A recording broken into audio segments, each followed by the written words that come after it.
Good evening. My name is Charlie White. I'm Executive Director of the Social Science Education Consortium. I want to welcome you all on behalf of Greg and Amy Samuels, who are the co-editors of SSCC's book series, published by Information Age Publishing. Tonight, we're going to launch the newest addition to that series, a book called Out of Turmoil, Catalysts for Relearning, Reteaching, and Reimagining History and Social Science. Our host this evening is going to be Dean Vesperman, one of the leading editors for the book, and along with many of the chapter authors, discuss their work and engage us all in conversation. And so without further ado, I'll turn things over to Dean. Thank you, Charlie. So welcome to the book launch tonight, and we have a really exciting book. And then I'm going to let my co-editors start our discussion with an introduction from all of us to the book, and then welcoming you to our book launch tonight. Okay, I am not muted. Good. All right, when we first started to talk about the possibility of doing this volume, we were looking at the environment over the last few years with political turmoil, the COVID, all the other things going on in the world. And we really wanted to kind of engage with colleagues to find out what they were doing to address these challenges. And as we go into this new world where it seems like everything is has completely overturned, and we have not, and we're looking at new ways of having to think in the classrooms and how we can address some of those ideas, particularly political ideas, in the classroom, in the face of all the current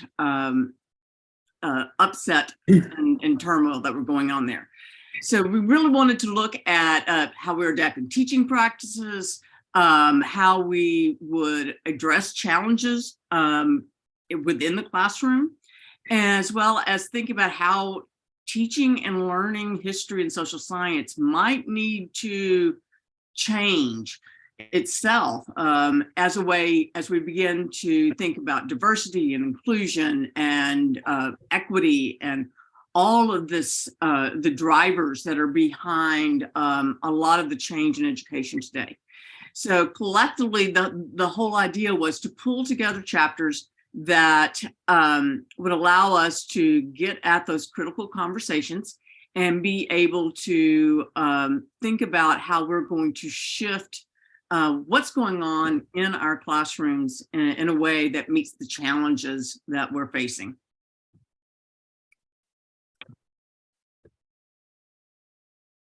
So tonight, what we have planned for is we have 3 rounds of discussions. We'll have 3 breakout rooms. Unfortunately, Caitlin Populares was not able to attend tonight.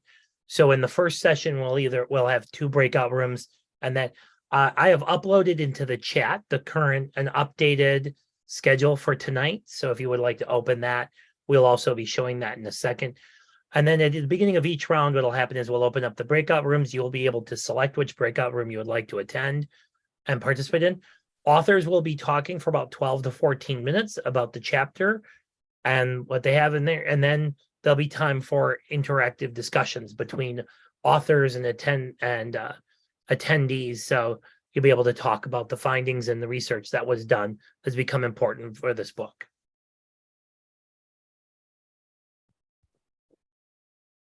Other co-editors, is there anything else we'd like to add?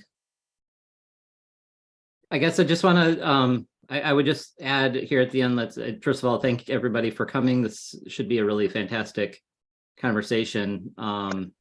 And, you know, at the end of the day, I think the challenge for all of us in these conversations is thinking about how this work moves the field collectively forward. And so maybe that is something we could have kind of in the back of our minds as we're having these conversations. The chapters that are in this volume, I am particularly biased, but just truly phenomenal scholarship on the part of the authors. And I hope that everybody has an opportunity to really hear some just hear the incredible work that's being done, because we really will be able to move the conversation forward, move the field forward, and hopefully start rethinking and reimagining how we can do business. So at this time, I'm going to open the rooms. And again, if you, breakout room 1 and 3 will be open, and you'll be able to choose which one you want to go to. The breakout room 3 is what Tony Rochester will be presenting, the chapter that she co-wrote with Tina Hefner. Let me open the rooms. So you should be able to move into those rooms.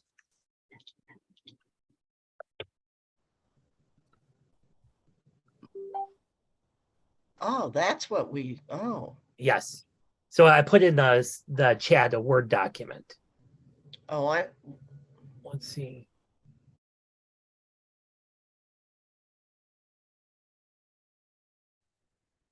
Hi, I am Anthony Farag. And I'm Bailey Verdone. And we are the co-authors of Preparing White Students for a Multiracial World in the book Out of Turmoil, published by Information Age Publishing through the Social Studies Education Consortium. So we're going to talk just a little bit about ourselves and give you an introduction to us and the work that we do before we talk more specifically about the chapter. So Anthony and I are both co-teachers, not only at the high school level, but also of a graduate school course with Rutgers University, in which we both prepare our high school students and our fellow teachers and colleagues to prepare them to understand the political turmoil, the political controversies, all of the things surrounding race in the United States, and help our students as well as our colleagues navigate conversations in a way that unifies rather than polarizes our perceptions, ourselves, our communities in general. and the context in which we do this is specifically for majority white schools. Anthony and I are both few members of non-white educators at Westfield High School where we teach. Most of the colleagues that we have at Westfield High School are also white. So this work is specifically designed for white students, mostly white teachers, and mostly white spaces. How do you talk about race in those spaces? And fundamentally, because we teach in a predominantly white school, we frame racism not as racial discrimination, not as a zero-sum game, in which when we try to dismantle racial discrimination, it's not that white people end up losing and people of color end up gaining. It is that everybody ends up benefiting from everybody in society being able to contribute as much as they can to overall society. And starting from that framing, we're able to explore deeper questions surrounding race in a way that doesn't polarize students and our colleagues for that matter, and helps us understand from a theoretical, philosophical, and social way to understand how racial discrimination hurts all of us and not just some of us. What we find both personally and professionally is that there's so much misunderstanding and there's so much conflation of so many ideas regarding race and public education. The goal of our chapter was to give other educators the same tools to have these conversations in the classroom with their students. And one very famous and controversial concept that gets conflated with other concepts is critical race theory. And we actually started our chapter with an anecdote about Ron DeSantis, governor of Florida, writing and signing the Stop Woke Act on December 15th in 2021. And we are currently filming this explanation of our chapter on November 15th, 2022, a week after the midterm elections, in which Ron DeSantis won a resounding victory against his opponent with the platform of being anti-woke. And many political pundits, many political analysts believe that DeSantis may run for the Republican nomination for the presidential election in 2024. So regardless of what happens in the next couple of years and beyond, students, teachers, people across the country need to understand what we are talking about when we talk about critical race theory, what politicians are talking about, what people on TV are talking about, media pundits are talking about when they talk about critical race theory, what it means to be woke, what it means to be anti-woke, and all of those concepts. And unfortunately, we've experienced not only within the context of being high school teachers, but also in academia itself, where people are either too afraid to discuss it or don't feel as if they're prepared enough to discuss it. And through this chapter, where our goal is to help the readers of the chapter and of the book in general, to help them understand methods through our own experience as educators, to navigate such types of turmoil in the classroom, depending on political perspectives, sociological perspectives about race. We feel that white students, and particularly white students in these communities, really need to have these conversations. So when they embark upon a more multiracial, a more globalized world, whenever they leave those communities through the workforce or through higher education, they have to be able to talk about these things with fluidity, with confidence, and in a way that's productive and meaningful. Absolutely. And the way that we formatted our chapter is to situate the current issue of critical race theory within the context of social studies classrooms in the United States. And we cite research that states that before critical race theory became a political issue, most teachers had never even heard about it.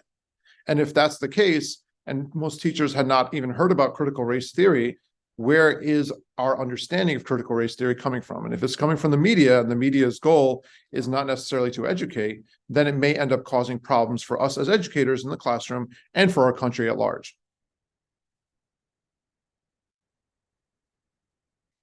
Our district, again, predominantly white district, has been grappling with issues surrounding race in the classroom, both at a local level and a national level. We've experienced writing new courses into curricula, teachers utilizing books that were contended with parents at every level, at the high school, middle school, elementary school level, that our chapter specifically anecdotes and tells the reader more about. What we're doing with our chapter is trying to get a balance and show our readers, show students, show teachers, with regard to all of this controversy, there is a very clear and quite frankly, like an easy way to talk about race in the classroom without it being a contended issue with your students and in your community at large. And more practically, the way that we approach this is first through a philosophical perspective. We teach this in a way that's digestible for students as well as to our fellow colleagues in the course that we teach through Rutgers University that helps teachers grapple with these ideas through the foundation of understanding epistemologically where people stand. And in our society, two of the epistemological standpoints that end up manifesting themselves in politics are concepts called objectivism, made famous by author Ayn Rand, as well as social constructivism, that sociology generally, as a discipline in an academic sense, generally uses to understand society.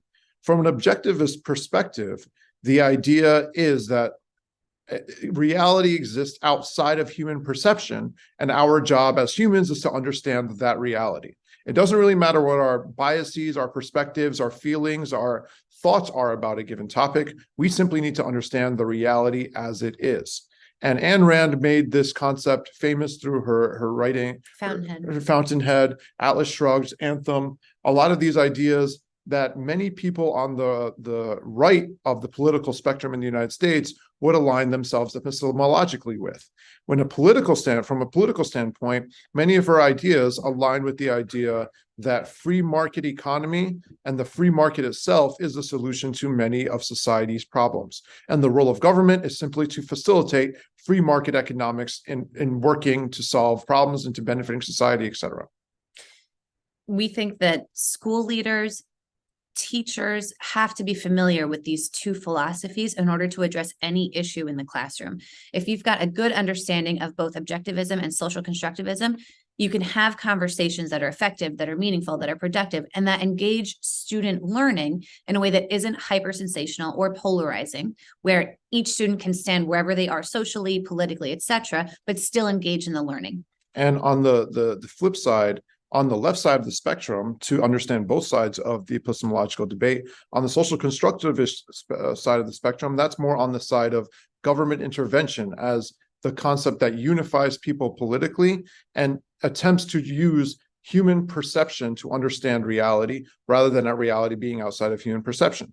And many people that are on the social constructivist epistemological side would align themselves with the left side of the political spectrum, which would say, generally speaking, that government intervention is the solution to political problems or sociological problems, not really free market economics. So in our classrooms, we have students coming into our classrooms and colleagues teaching students in our classrooms where they may not use the words of objectivism, social constructivism, but politically speaking, they can understand how people on the right side of the political spectrum would want free market economics to solve the free market economy to solve a lot of society's problems, whereas people on the left side of the political spectrum would be okay with bigger government solving a lot of political, sociological problems. What's interesting too is that these two philosophies don't exist in isolation. They work in tandem with each other all the time. And as long as teachers have that understanding that can yield both philosophies at any given time, any student, like you were saying, is able to engage in both of these questions of, okay, well, to what extent is the government responsible? To what extent am I responsible? What we've done at the high school level is Auntie and I wrote and have been teaching a humanities class for about 5 years now. It's called The Global Citizen. This course was written in 2014.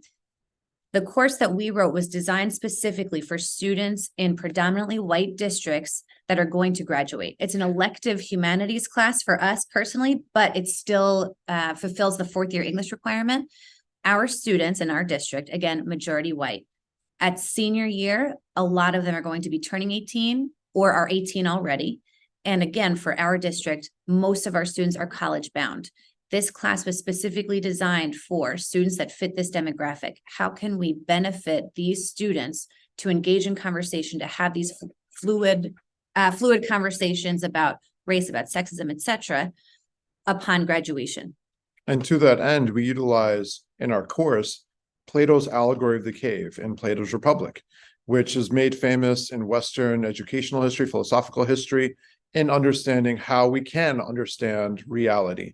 And in Plato's Allegory of the Cave, the perception is that society, many people in society are chained prisoners in a cave that are only understanding reality through shadows on the wall, in which puppeteers are manipulating to help people, to make people understand a reality that only they want to understand. Whereas the role of the philosopher, and in our case, technically the role of the teacher, is to help students understand reality for themselves by helping them exit the cave.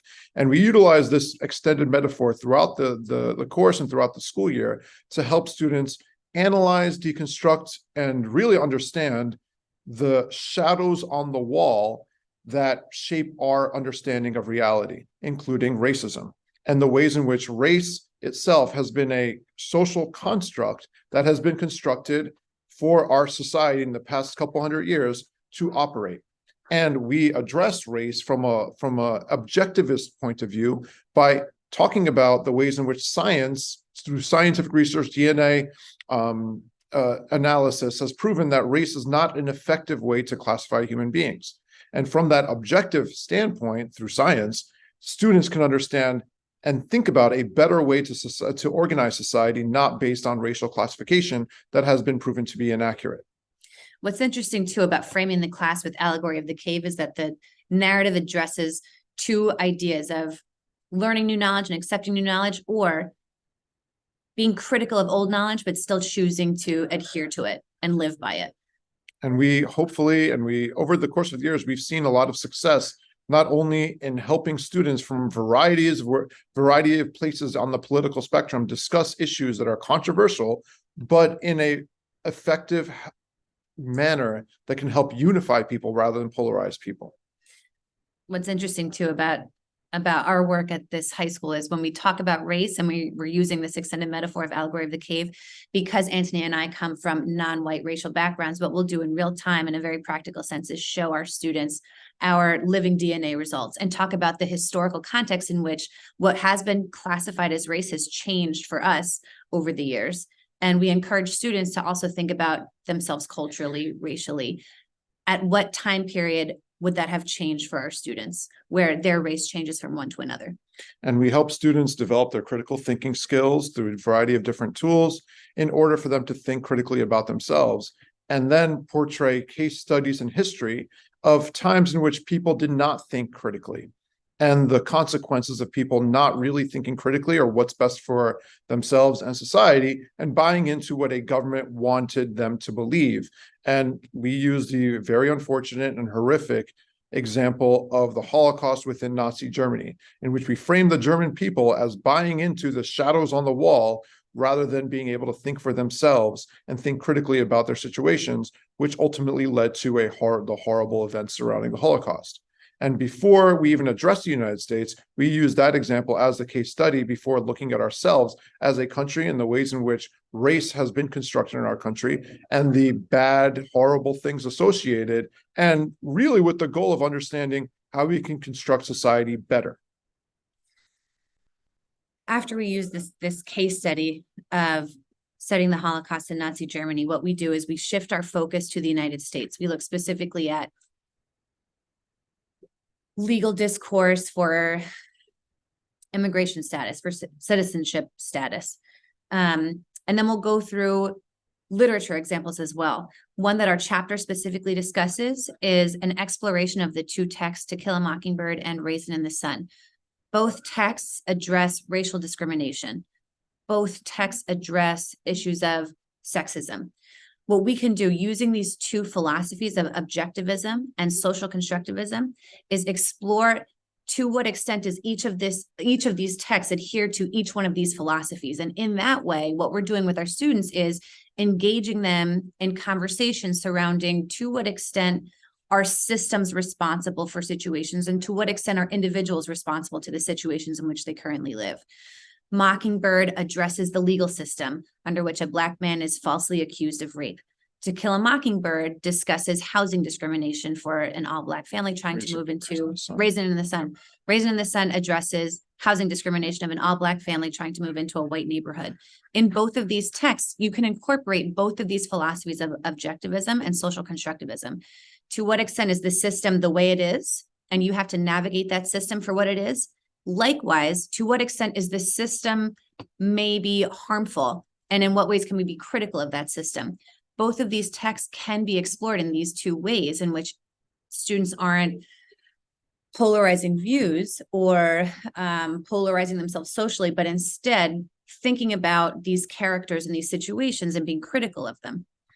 And in our chapter, we finally address, the last part of our chapter, we address one practical way and one activity that really tries to hammer home that idea that discussing racial discrimination, discussing race in general is not a zero-sum game. We approach it as everybody benefits when everybody can contribute to society. And one activity we use is what has been done before for decades to explore the concept of privilege, in which teachers or whoever put a garbage can or recycle bin in front of the classroom and have students crumble up a piece of paper and throw it into the garbage bin or recycle bin. And the idea ultimately is to have students be aware that some people are born into a situation where making the shot is easier than people who may not be born into that situation. Our goal as teachers in our district is not necessarily to talk primarily about privilege in that activity. So instead, what we do is we modify it to have students think about to what extent are we all losing when we operate under systems of oppression? What we do with this activity is on that piece of paper, we ask students to write down any contribution, big or small, that they want to contribute to society. If that's be a good friend, become an entrepreneur, whatever it happens to be for our students. From their seats, which are in rows, they crumple it up, they throw it. Naturally, the students that are in front make the basket. The ones that are in the back rows don't make it. What we do is we talk about this basket, all of the contributions, as a metaphor of this is what we get. This is what everybody gets, what everybody benefits from under the system under which it is. The room is structured the way it is, objectivism. What we then do is we redo the activity where we'll restructure the room, where the basket is now in the center of the room. Every student is equidistant. They all write down their contributions to society. We now have everybody an equal shot of making the basket. That extended metaphor of the basket, all of society's contributions are now greater because everybody now had the same shot. Afterwards, the discussion that we have with students is, what is better for you? What is better for everybody? Do we all benefit under structured systems in which some people are more likely to succeed than others? Do we benefit greater when we have a different setup where every student has equal shot, where all students benefit from whatever that contribution was? And so ultimately, we want to be, as educators, we want to be unifying forces. We're in the business of building and developing human potential. And we think about race as a way to racial discrimination as hurting all of us. We end up unifying people to try to get to an end goal. And hopefully, as you read our chapter, you'll be able to explore in more depth the concepts that we discussed. and we hope you enjoy it. Thank you. Thank you.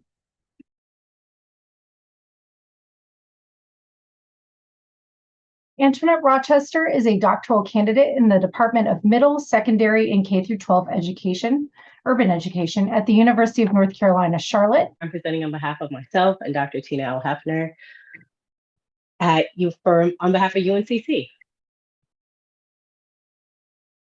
Okay, so our book chapter was titled African American History and its Visual Portrayals in Textbooks.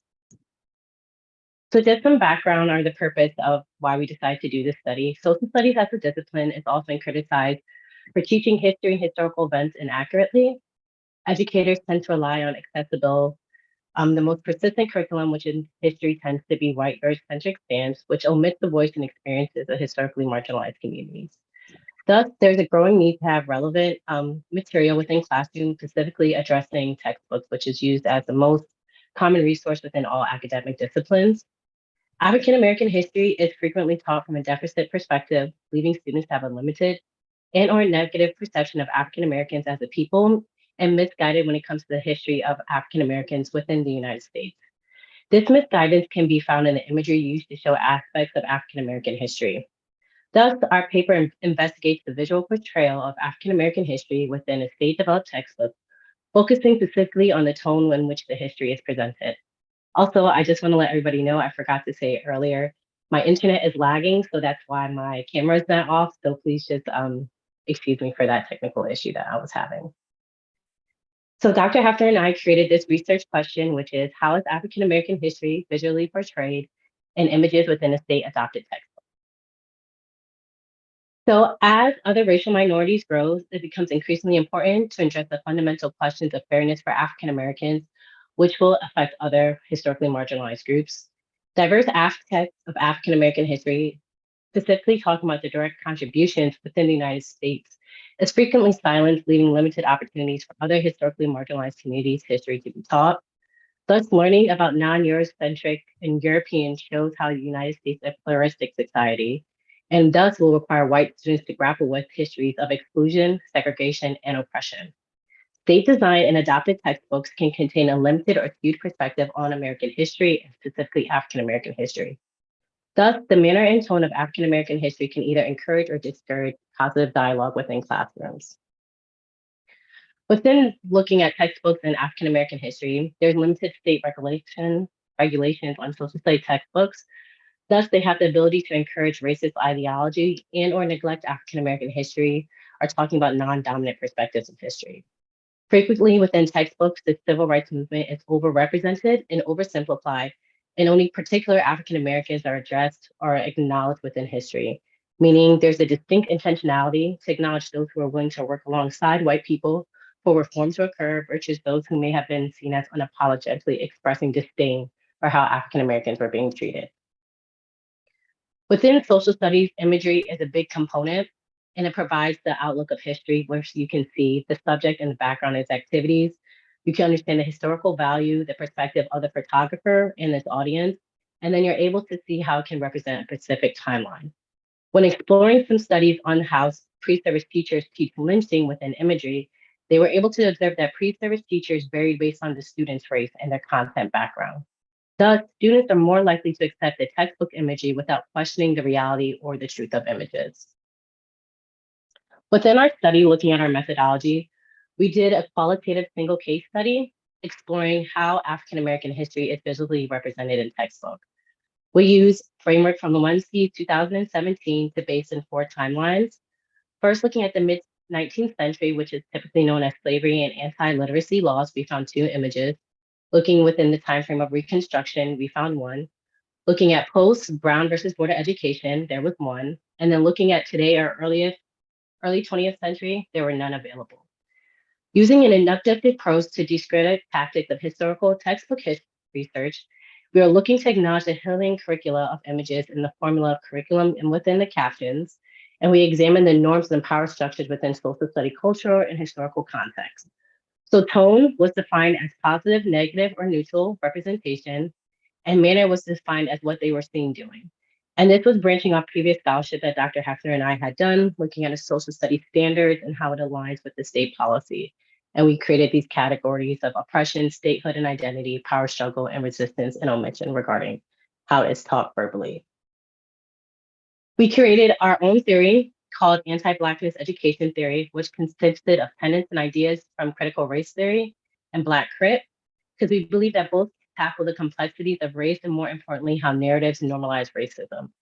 From CRT, we took tenets 2, 3, and 5, and from Black crit, we took ideas 1, 2, and 3. So now looking at analysis interpretation, this is a word cloud of the frequency of words that were most seen when we were doing our analyses.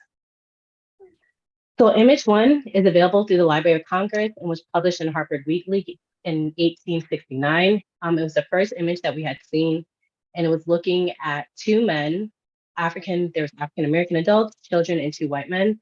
It had a caption that this winning raven depicts the first cotton gin.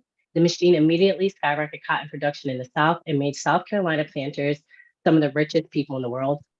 So based off this image, we can believe that the two white men are wealthy planters and that they have their workers there, who they are typically known as slaves, and that you can see a sense of state pride in looking at slavery more from a global economic standpoint, which is frequently how it was taught. The caption does not capture the immense impact slavery had and how the cotton gin helped create that. It presents this false narrative that the cotton gin was making picking cotton easier. This image depicts that white power without acknowledging the whites as an oppressor. So drawing on our theory, ABT, what is silence is a visual portrayal of the effect of the cotton gin had on enslaved African Americans. It will argue that this imagery is used as a way to erase the perspective of those that were enslaved and argue that the planters or the rich people viewed enslavement as a way of commodifying an economic fortitude of the nation. The next image is also available in the Library of Congress, and it is an image of the 54th Voluntarily Infantry Regiment, which is known as the All African American Union Troop Soldiers in the Civil War. The African Americans are seen charging the shore proudly with the American flag high. On the opposing side, you see the Confederate soldiers raising the Confederate flag while preparing for resistance. Within there, you can also see the leaning Colonel Robert Shaw, the white Union soldier, and William Carney, the first African-American recipient of the Congressional Medal of Honor for his actions for recovering and returning the American flag. And within there, the caption was the Black soldiers from the 54th Massachusetts Voluntary Infantry Regiment stormed Fort Wagner in July 1863. Colonel Robert Shaw, a white Union soldier, led the men to the battle. What do you think was the artist's point of view about Shaw and the all 54th Black soldiers? So using our theory, we'd like to believe that this painting presents a different perspective of the Civil War that's often omitted, which is regarding the resistance of African Americans that they exhibited when fighting for freedom, equity, and justice, even though the caption makes no mention of Carney or that within the African American soldiers just in general. Upon this, you can see that the South succeeded the Union in 1860. Frederick Douglass and other prominent African Americans petitioned President Lincoln and Congress to allow African American men to enlist in the military, which is why there was an overwhelmingly successful to overturn over 1,000 men in Massachusetts. This is a place where there's misinformation that can be relayed to students, and then students have the ability to explore the narrative of the difference between racism and social stratification within the North and the South. But because that is not brought up within this imagery or within the caption, that's a missed opportunity of learning. Next, this image is also available in the Library of Congress and was published in the Detroit Publishing Company between 1900 and 1910. It's the third image showing 24 African-American students neatly dressed in their student suits and their dresses with white aprons in front of the schoolyard. It has the caption, "The teachers and the students of this first turn of the century Black school are photographed outside of the building. Knowing what you know about Jim Crow education, how do you think this school compared to most Black schools in the South?" So using our theory, we would say that if we would encourage the use of images like that to dismantle the misinterpretation of African American history, specifically in the role of how much education has been fundamental within African Americans through the creations of historically Black colleges.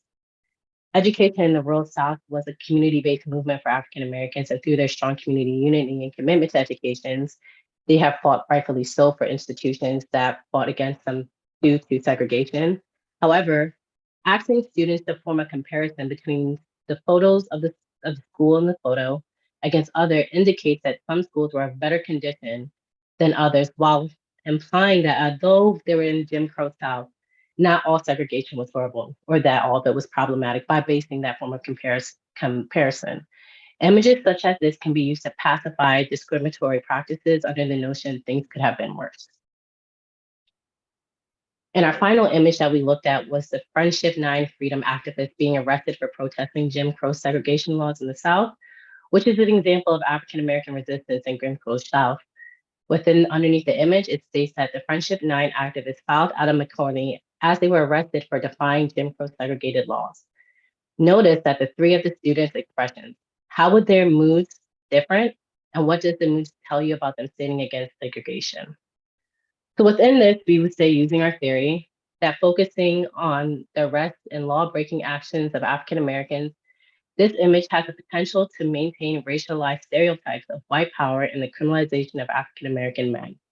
Yet, a simple Google search could have shown more empowering images of the Friendship 9 by positioning them as activists engaged in the nation's all-sit-in movement. Using our theory, we indicate that pushing students and teachers to understand the willingness of the generation of African American youth to bear the personal and physical repercussions in the collective efforts to challenge oppression and injustice by the studies and events that is worth students noticing. So letting them know more about how youth and how advocacy could help change the movement has the ability to dismantle information that students are readily being taught regarding African Americans' roles and their liberation against Jim Crow South. So looking at some conclusions and recommendation, commentary textbooks used to teach African American history, while not overtly racist, still remain oppositional spaces in which the humanity and status of African Americans can be contested. The images within this study offer depictions of who is powerful and who is powerless. Notions of empowerment are hidden or subverted by the captions or questions. Symbolic racial inclusion seems to be used as a political narrative of support of supposedly to be racial equality and colorblindness.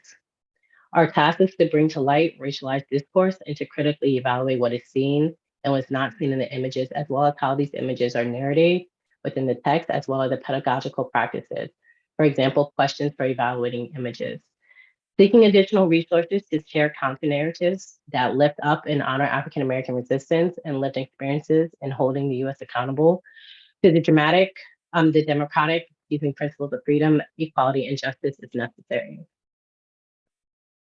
So within there, these are just some tools that we say that can be used to help dismantle ideologies that we have within imagery and how we can better assist students within the classroom. And that is it. Thank you so much for your time.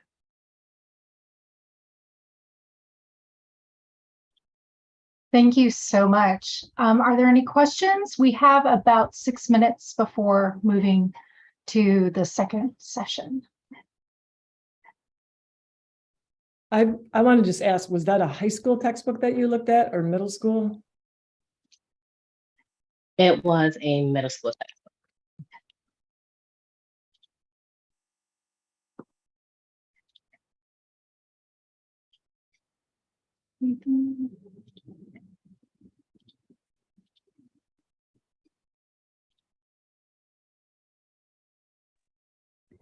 Tony, thank you for your presentation. I was trying to jot down some notes quickly, especially as you were talking through the theory. And I was wondering if you could share a little bit more about two theories you were pulling from. Yeah, that slide. Awesome. And how you were pulling those together, what that process was like a little bit. Yeah, thank you so much for your question. So I'm very much drawn to anti-Blackness, Black crit, so Black critical theory. And it focuses on looking at how Blackness is seen as a pandemic within the United States and that how it rises in contention with these neoliberal ideologies. So that was kind of like the foundation of like our study, but recognizing that without looking at critical race theory, which is the premise of which Black crit formulated out of, it's kind of was challenging for us to look at this from a space that was kind of somewhat neutral. So through that, there were certain tenets within CRT that didn't apply to what we were looking at or hoping to see when conducting our analysis, and then combining them together, we were able to kind of see like, okay, like this is kind of like the theory that we're having at hand, that, okay, so there's this notion that we're being colorblind when looking at materials within the classroom, but then we're this notion that we're trying to deconstruct racism. And then lastly, that social justice was a practice of it, that these are things that we aim to see within our textbook, but recognizing that that is not always prevalent. And then looking at how Blackness can be negatively viewed within the United States and specifically within history.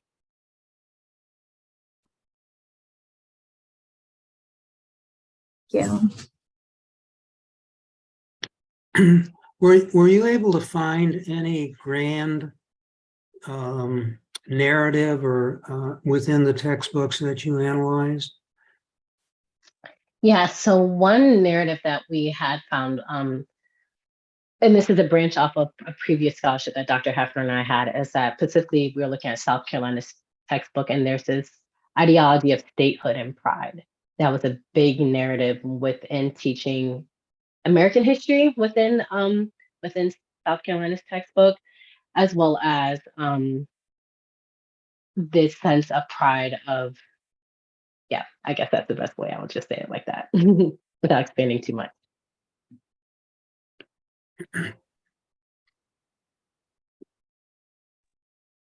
Well, were there any value conflicts that you noticed in the curriculum that you analyzed? For example, a conflict between, let's say, equality and freedom, or between unity and diversity. Because if you push one value to its logical extension, for example, freedom, you may end up with anarchy.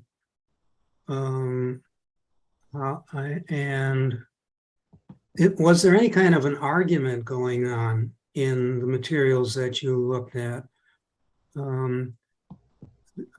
Or did you feel that it was mostly indoctrination?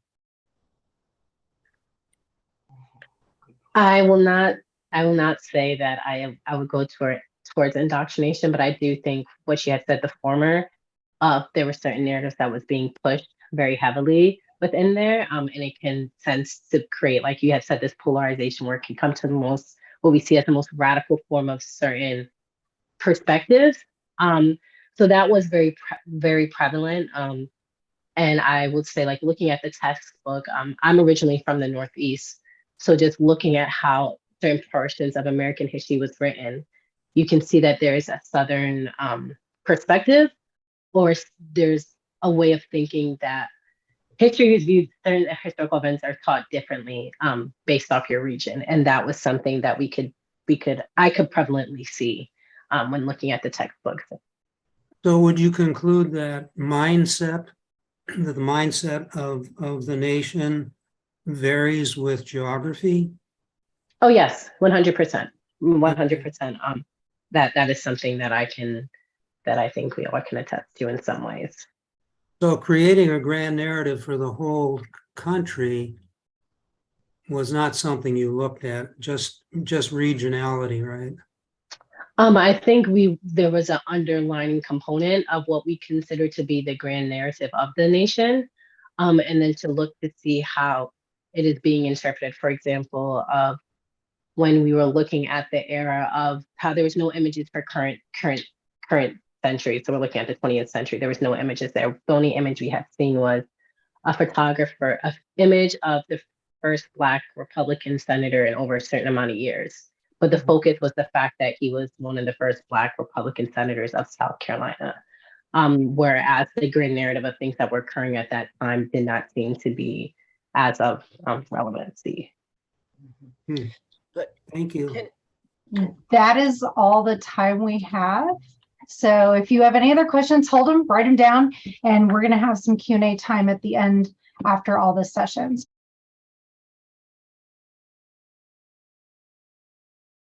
Dr. Dean P. Vesperman is an assistant professor of education at the University of Wisconsin River Falls and editor of the Iowa Journal for the Social Studies.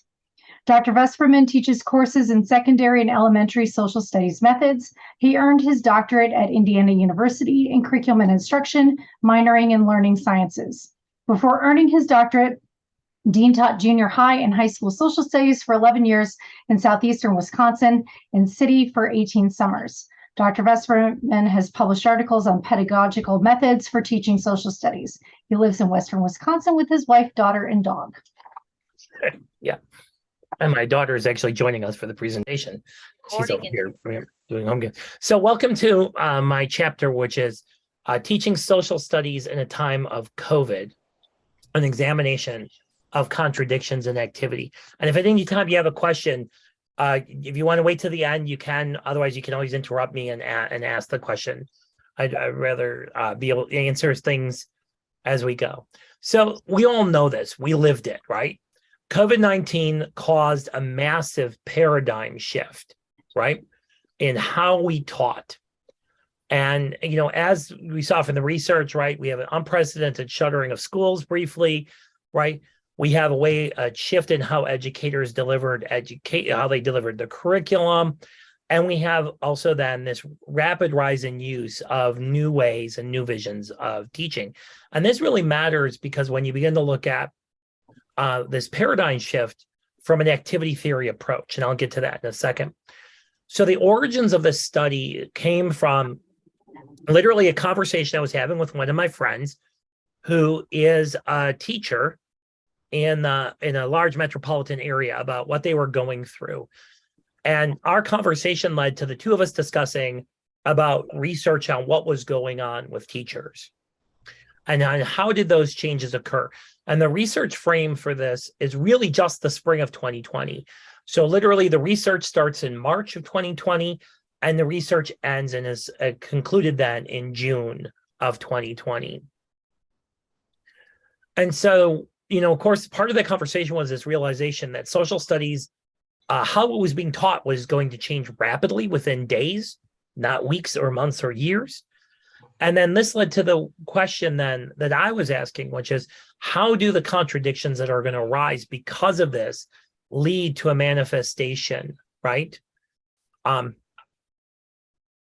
To what happened in social studies, and what effect would this have? So the theoretical framework goes back to then cultural historical activity theory, and especially second generation activity theory. And the reason why is because, again, activity theory focuses on the activity as the primary unit of analysis. We don't look at individuals. We're not looking at particular groups. We're looking at what occurs with the activity itself. And I have some models for you to look at in a second. And next is that because activity has multiplicity of views, traditions, cultures, it transforms over time. There's multi-voicedness within activity. And then, of course, there's the historicity of activity that are really important factors that I considered when I was looking at this research that I did. And so I want to give you a brief overview. We're going to give you a second to look at this table. And so this is second generation activity theory. These are the loci of activity as described by Engstrom. Here's Engstrom's brief definitions, and this is how it was being used in this study. And at this point, if there's any questions, now it's a good time to ask. All right. So what this looks like then, when it gets mapped out onto a mediational triangle, this is what the mediational triangle would look like. And this is one of the primary tools of investigation that I used when I did the study with the participants. So the other primary focus then was looking at the idea of contradictions. What are contradictions? How do they arise? And what effect do they have on the qualitative transformations of individuals engaged in activity or groups that are engaged in activity? And so these were the basic principles that underpin this study, that contradictions are natural. They're going to arise. They're supposed to arise, right?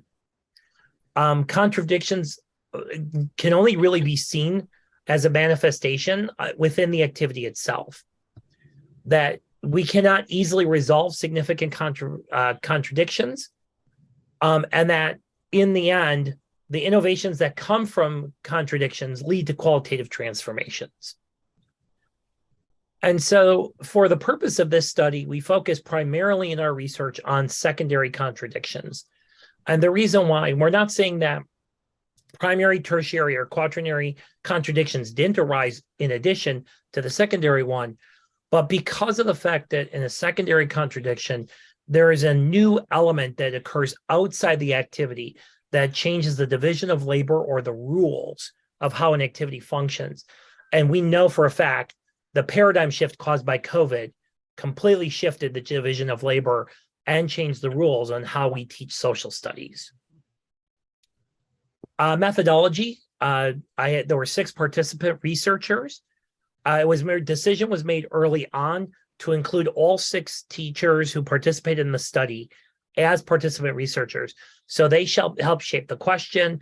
They help make decisions on the questions that were asked, how we did the semi-structured interviews, when we did those interviews, the post-interviews. And given from that research then, here are the basic findings that came about from this. That there were shifts in the object of purpose, the community that teachers saw themselves as a part of, and then the cultural mediating artifacts. And then the participant researchers, of those 6, 5 of them decided that they did not want to continue on in the research with the writing aspect and the presentation.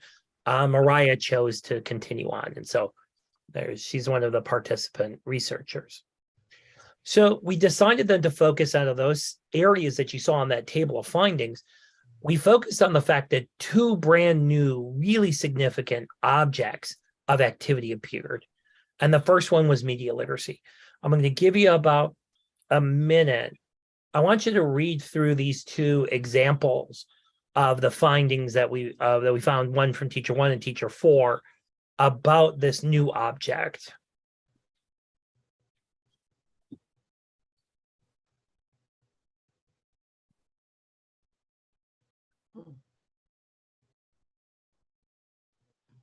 And when you read these 2 quotations, what stands out to you?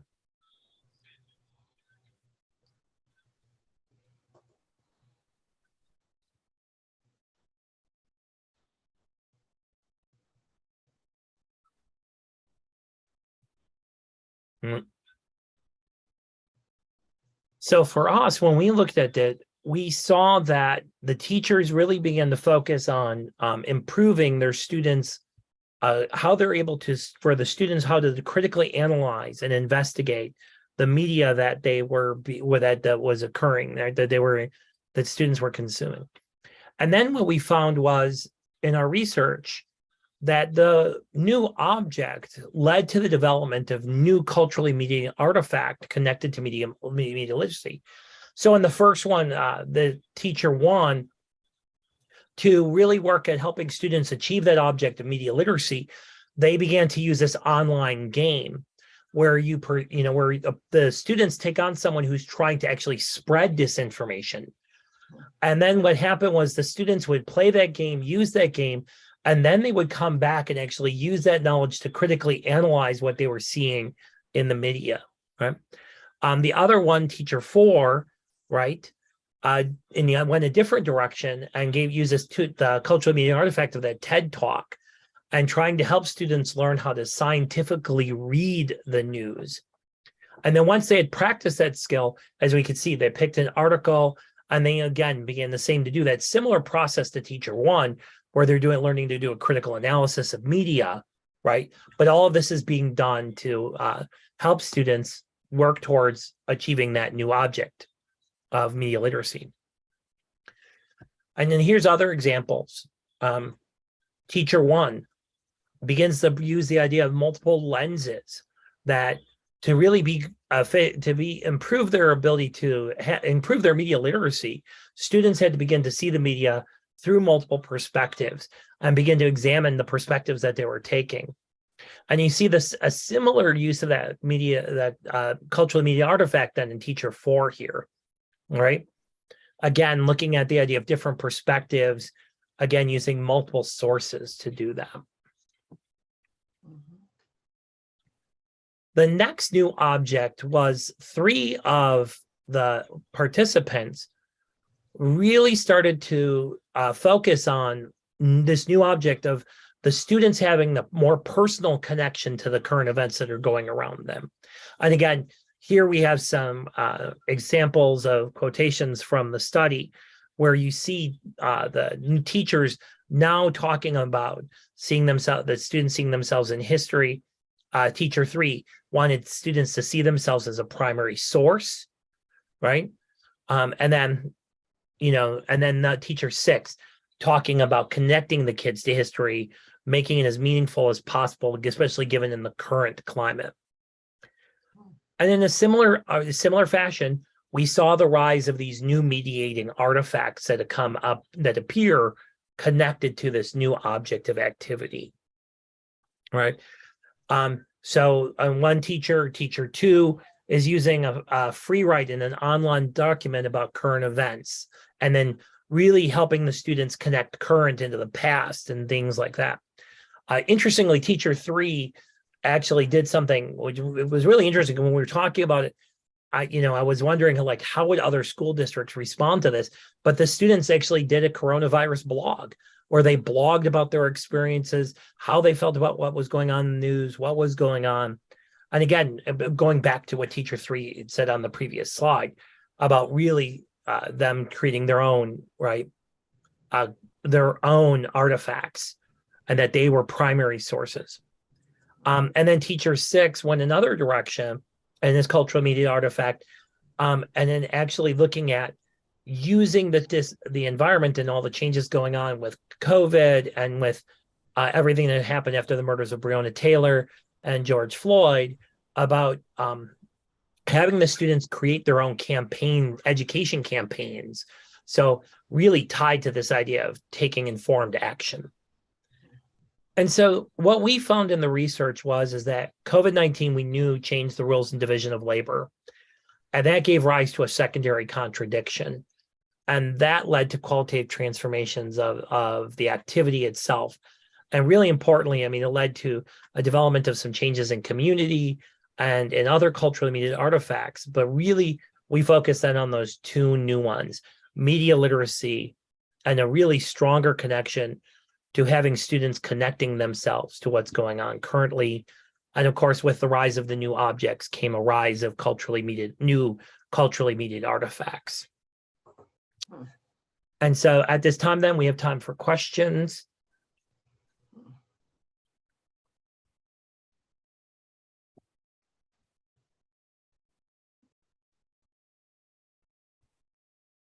Dean, this is Debbie. Hi, Debbie. Hi, I have a question just about follow-up. So Yes. these fantastic things came out of Mhm. this push for pedagogy to shift. Right. I'm wondering, have you done follow-up with these teachers and how it has impacted, how that experience has impacted their pedagogy today? Right. Now that we're back. Now that we're back, right? Well, and interestingly, that was part of the plan, was to come back to them. And interestingly, since that time, one, as you know, as a participant researcher, has left teaching and is now as a doctoral student. And one is no longer teaching. We had one of the teachers who was homeschool teacher, and she did homeschool teaching. She's no longer doing that. And the other 4 decided they didn't want to continue with the process of research. Yeah. So literally all 6 of my participant researchers have kind of, have Go ahead, Debbie. I'm sorry. Yeah, it was, I think a lot of teachers were weary on the other side of this, right? Mhm. To take anymore. It's I really enjoyed the artifacts that were birthed from this. Right. Thank you. You're welcome. Other questions?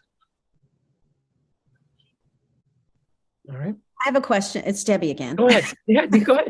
I'm thinking, I do recall we went through the slides quite quickly, but they were all middle school people, right? Like these are all secondary teachers.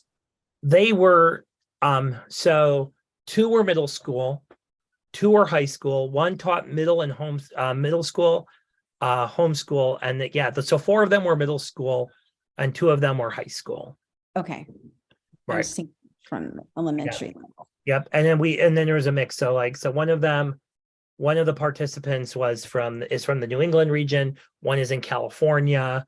Okay. 2 were teachers in Indiana. 1 was in Iowa, and 1 was in large Midwestern metropolitan area. Did you find, because they were so all over the geographically diverse, did you find any interesting patterns or commonalities of how their state or how their district was going through this that impacted their teaching? Yeah, the really cool thing, Debbie, is that I have a whole ton of data about politically what was going on in their schools and everything. But as a group, we decided not to touch that data. Yeah. So there's a lot of rich data about like all the changes that were occurring and the decisions that were being made and how was, all of those things. And what happened is we just have this data that it's just there. Yeah. Right. That would be interesting to see.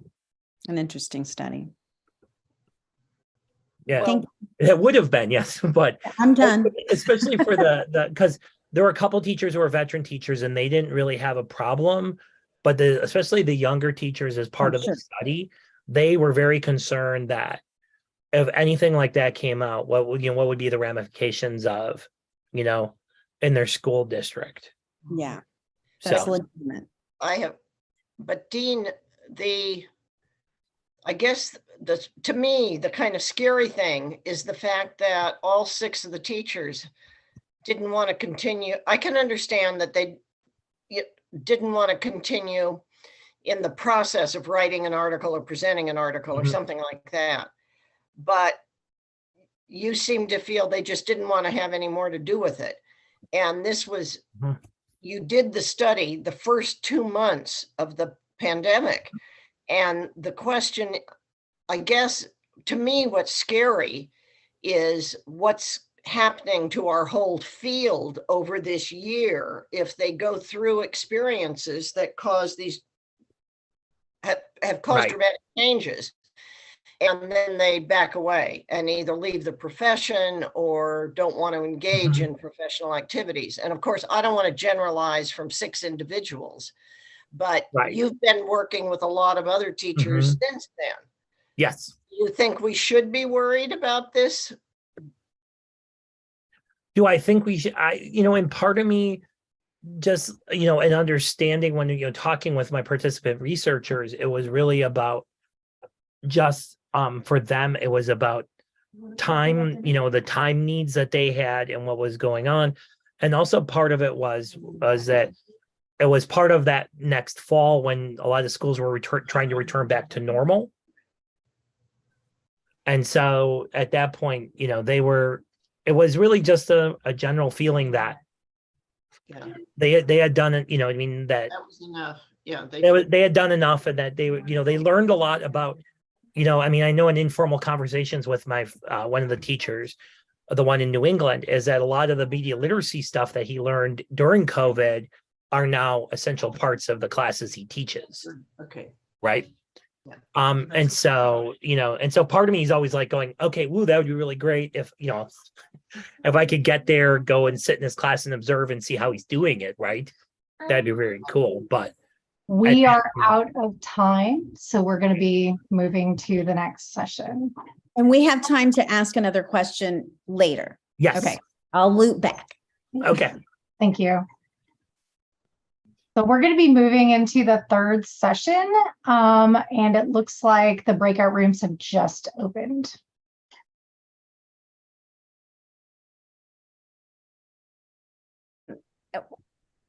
When all of this, when this book came out, I was really thinking about, I teach EC6 social studies methods, and I also teach the secondary. I have in the past. But I was really thinking about how I was going to go into the classroom and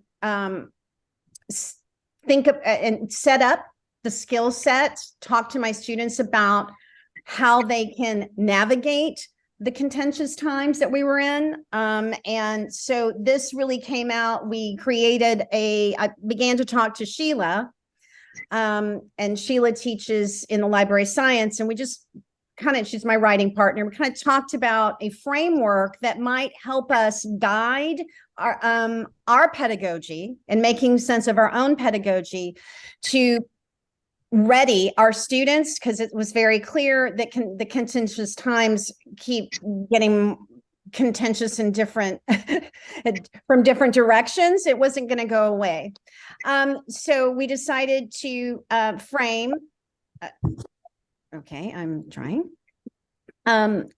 We decided to focus on the 3 C's framework. We kind of created this as something to help guide our pedagogy in my elementary methods class. So the C's that we came up with that we feel like we really need to emphasize, and we want to start emphasizing early, and that's why we have accompanied in this chapter. We have some connections to the classroom, and they are all grounded in their examples of how to take the C and do an activity and grounded in the elementary setting. And we felt that was really important because that's where you start cultivating and seeding. And we wanted to, but our belief is this is everybody should be doing this all the time. So the 3 C's that we are focused on, our chapter, are critical thinking, critical literacy, and civic discourse. We feel that this article really inspired the direction of us setting kids up with the C's framework. And the 3rd C is civil literacy or civil discourse. We're also working on an article on civic literacy and civic. Oh, did I say civil? So, yeah. So just wanted to civic. clarify. Well, it's civil. Okay. All right. So we wanted to share this quote with you. America was founded on the historically novel and radical premise that conflict and tension, rightly held, are the engine, not the enemy, of a better social order. By holding our differences with hospitality instead of hostility, we can act on that premise, rebuild our civic community, and hold power accountable to the will of the people. Currently, we find ourselves in a highly politicized era, one in which the truth of the media is questioned. Some politicians are profoundly polarizing figures, and vigorous activism abounds. The merging of politics and education is undeniable. As educators, we need to prepare teachers in how to navigate teaching during these contentious times. Palmer's quote offers a reminder to us of what needs to be done to fully channel the power of citizens. Our chapter will hopefully provide a new paradigm to support the cultivation of the skills and dispositions required of such citizens.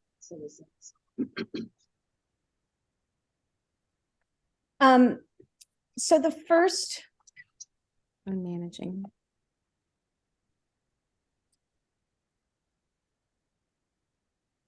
So critical thinking is the first C that we explore in the chapter.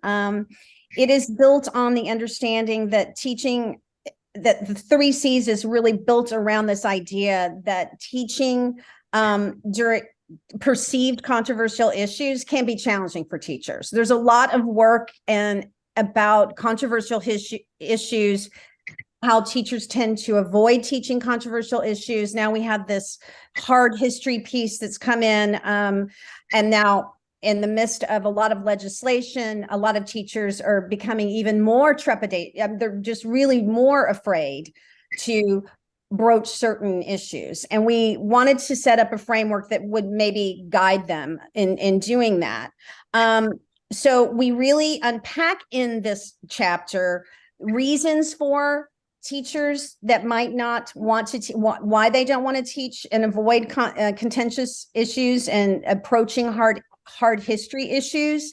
And we offer a summary in the chapter of a body of knowledge related to the complexity of teaching controversial issues within our classrooms. It's a wide range of research that is talked about in our chapter. So these are the 3 C's.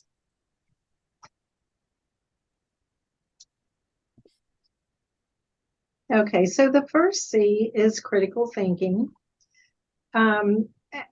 Its critical thinking goal is to prevent thoughts from flowing unexamined through learners' minds and directly out of their mouths. We love that quote.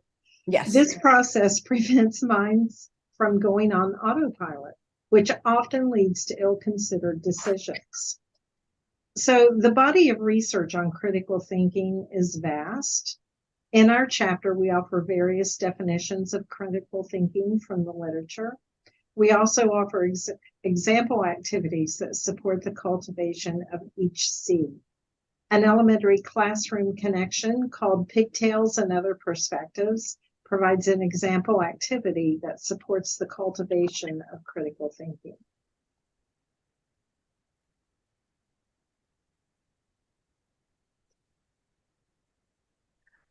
The second C is critical literacy. Amid tumultuous times when citizens are grappling with the issues of social justice, critical literacy offers a vantage point dedicated to the rigorous exploration and discussion of obstacles and possible solutions. That's a quote from the chapter itself. We address critical literacy as a differentiation. It's different from, is a part of critical thinking that promotes a lens through which to view the world from a critical stance, and really interrogate the issues of power, equity, and social justice, and all for the purpose of kind of pushing back on the status quo. We begin talking about critical literacy and giving the example of an elementary classroom connection that is called Read Between the Lines. And we provide a very detailed example in the chapter of how teachers can easily integrate this. Teachers are often really concerned about, I got to do another thing. I don't have another time. I don't have enough time to do that, especially at the elementary level. I'm speaking from my state, which is Texas. There is not a lot of social studies time, very, very limited social studies time at the elementary level. So all of these C's that we're talking about are the social studies air in the room for me, right? It's the social studies air in the room. The skills can be integrated across the curriculum to even when the kids get to teach social studies only one time a week for 20 minutes at the end of the day. So we need the support of a framework that will help skills be integrated across all of the content areas. Okay, so the third C is civil discourse.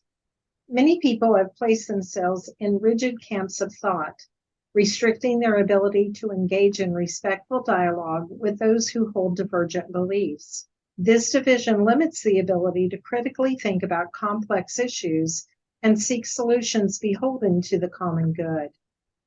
We unpack common characteristics of our third C that include critical thinking, active listening, the art of argumentation, and critical conviction. We've talked a little bit about critical thinking, but we want to elaborate on the other characteristics. We define active listening as listening with inclusivity, discernment, and with an open mind and empathetic ear. Teachers can easily integrate ideas such as the use of listening protocols and conflict resolution into the curriculum. Critical conviction is a mindset grounded in being open to reconsider beliefs and positionalities during critical analysis and discourse. An elementary classroom connection called Framework for Argumentation and Refutation provides an example activity that aligns with this C.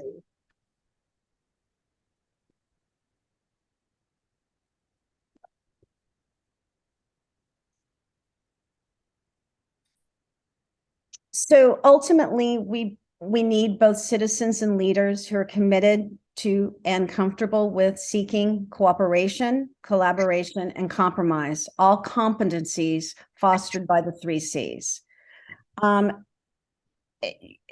As teacher educators, we articulated this framework to inform our own practice and to aid our students in navigating highly contentious issues and times. We really want them, don't want them to shy away and ignore that, step over them.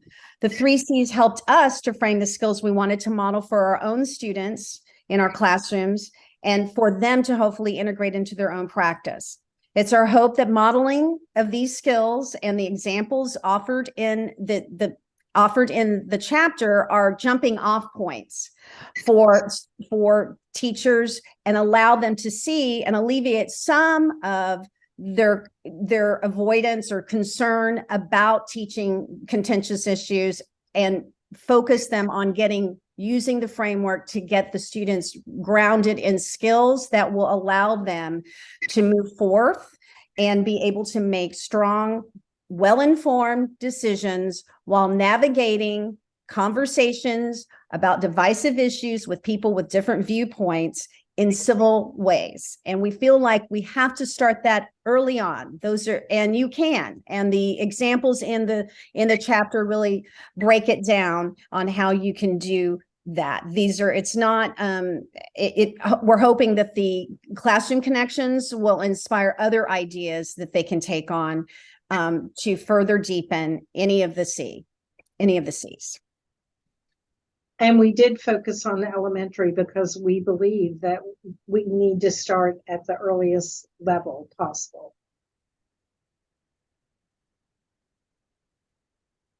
And that's it. Does anyone have any questions? I didn't see any in the chat, but let's have a conversation. While folks are kind of thinking about their questions, I just want to sort of go on record here and say, I think one of the real powers of this chapter is how you can translate this into like classroom practice in a very useful way that gets at like what Debbie was saying earlier about the limited time and resources that tend to be devoted to social studies. And so I think this is a really powerful way to get at that. Yeah, thank you, Thank Matt. you. Sorry, that wasn't a question. Very typical. Not a question, more of a comment. But any questions? So I have a question. Thank you for your presentation. I really enjoyed it, and I look forward to reading the chapter because I also teach elementary social studies methods, and our students get very excited about this work in the university, but really have a hard time with some of our mentor teachers when they're out in the field accepting this. Do you run into that same kind of issue? I can imagine in Texas you do. And how do you help them navigate that? We most definitely do, but I will be honest with you. The amount of social studies education that's happening in Texas is very limited. And so at the secondary level, I can speak to that because it's not a self-contained classroom. They are going to history classes. There has been mentor teachers have pushed back. I've had students do lessons that are critical, that are steeped in critical literacy and pushing back on status quo narratives about famous people. And they were told they cannot do that in the district because it would actually stir trouble. In fact, that particular student, that was we have 2 semesters of student teaching. That was in his first semester. And the mentor asked for him, he was too radical for that mentor. This was by no means a radical, it was an apartheid lesson. It was on apartheid. And he said, we don't discuss apartheid. I was like, okay, what? Right. And so, that's at the secondary level. I got very frustrated very early on about field experience in my methods class. We have field experience attached to methods classes. And so I would give 5 days of my curriculum of 14 classes. I would give 5 of those for them to go out and just do observations of social studies and come back and we would talk about it. After 3 years of doing that and having students come to me and say, I didn't see any social studies, but I saw this and I saw that, and me kind of navigating, you're going to have to integrate. Okay, talk about how you can integrate social studies into that. And that's the conversation that we began to have. I got frustrated wasting curriculum time on that, on them going out for nothing. I found some fantastic videos that are presenting wonderful teaching of social studies education, the dream. And we spend time talking about contentious issues, talking about SB3 and unpacking what that means for that's our Senate Bill 3, our anti-race or anti-critical CRT bill, unpacking that and what that means for them and how they're going to navigate that. And so I think mentors are always going to push back, especially if they don't come from that same thought pattern. If they aren't if they don't believe in critical education at all. And we are in a very conservative area. We're not in a liberal area. We're outside of Houston, and it's quite conservative. I hear you. I had to change my language to make it more palatable. Yeah, I had a 2nd grade mentor teacher say that my student couldn't read a book about Martin Luther King Jr. because he dies at the end. And I'm like, he doesn't die. He's assassinated because he's Black. But yeah. But yeah, I'm sure we could share a lot of stories. But yes, I'm sure we could. I've just been looking at ways to infuse skills and ways of being. That's the only way, right? We talk about this in my classroom. It's like, it's not just the social studies curriculum. Everything is social studies. It's the air in the room, right? It's the air in the room. And if you approach it that way, you can find sneaky ways. I don't know even what to say. And that's so sad that I have to say that, I mean, I think I do like a Braveheart kind of at the end of every semester, like go out and be like rebels, like get in there and get it in there. But as new teachers, and it was mentioned in one of the other, in Dean's, presentation, as new teachers, they're afraid, right? There's this power thing of I need a job and and all that is really legitimate. And I try and talk to them about, you have to decide what kind of revolutionary you're comfortable being. And it's sad that I have to have those conversations. But I feel like the 3 C's is a good starting point for them to navigate and get things in without too much pushback. But it just, it seems innocent enough, but someone will find something that's not innocent about it.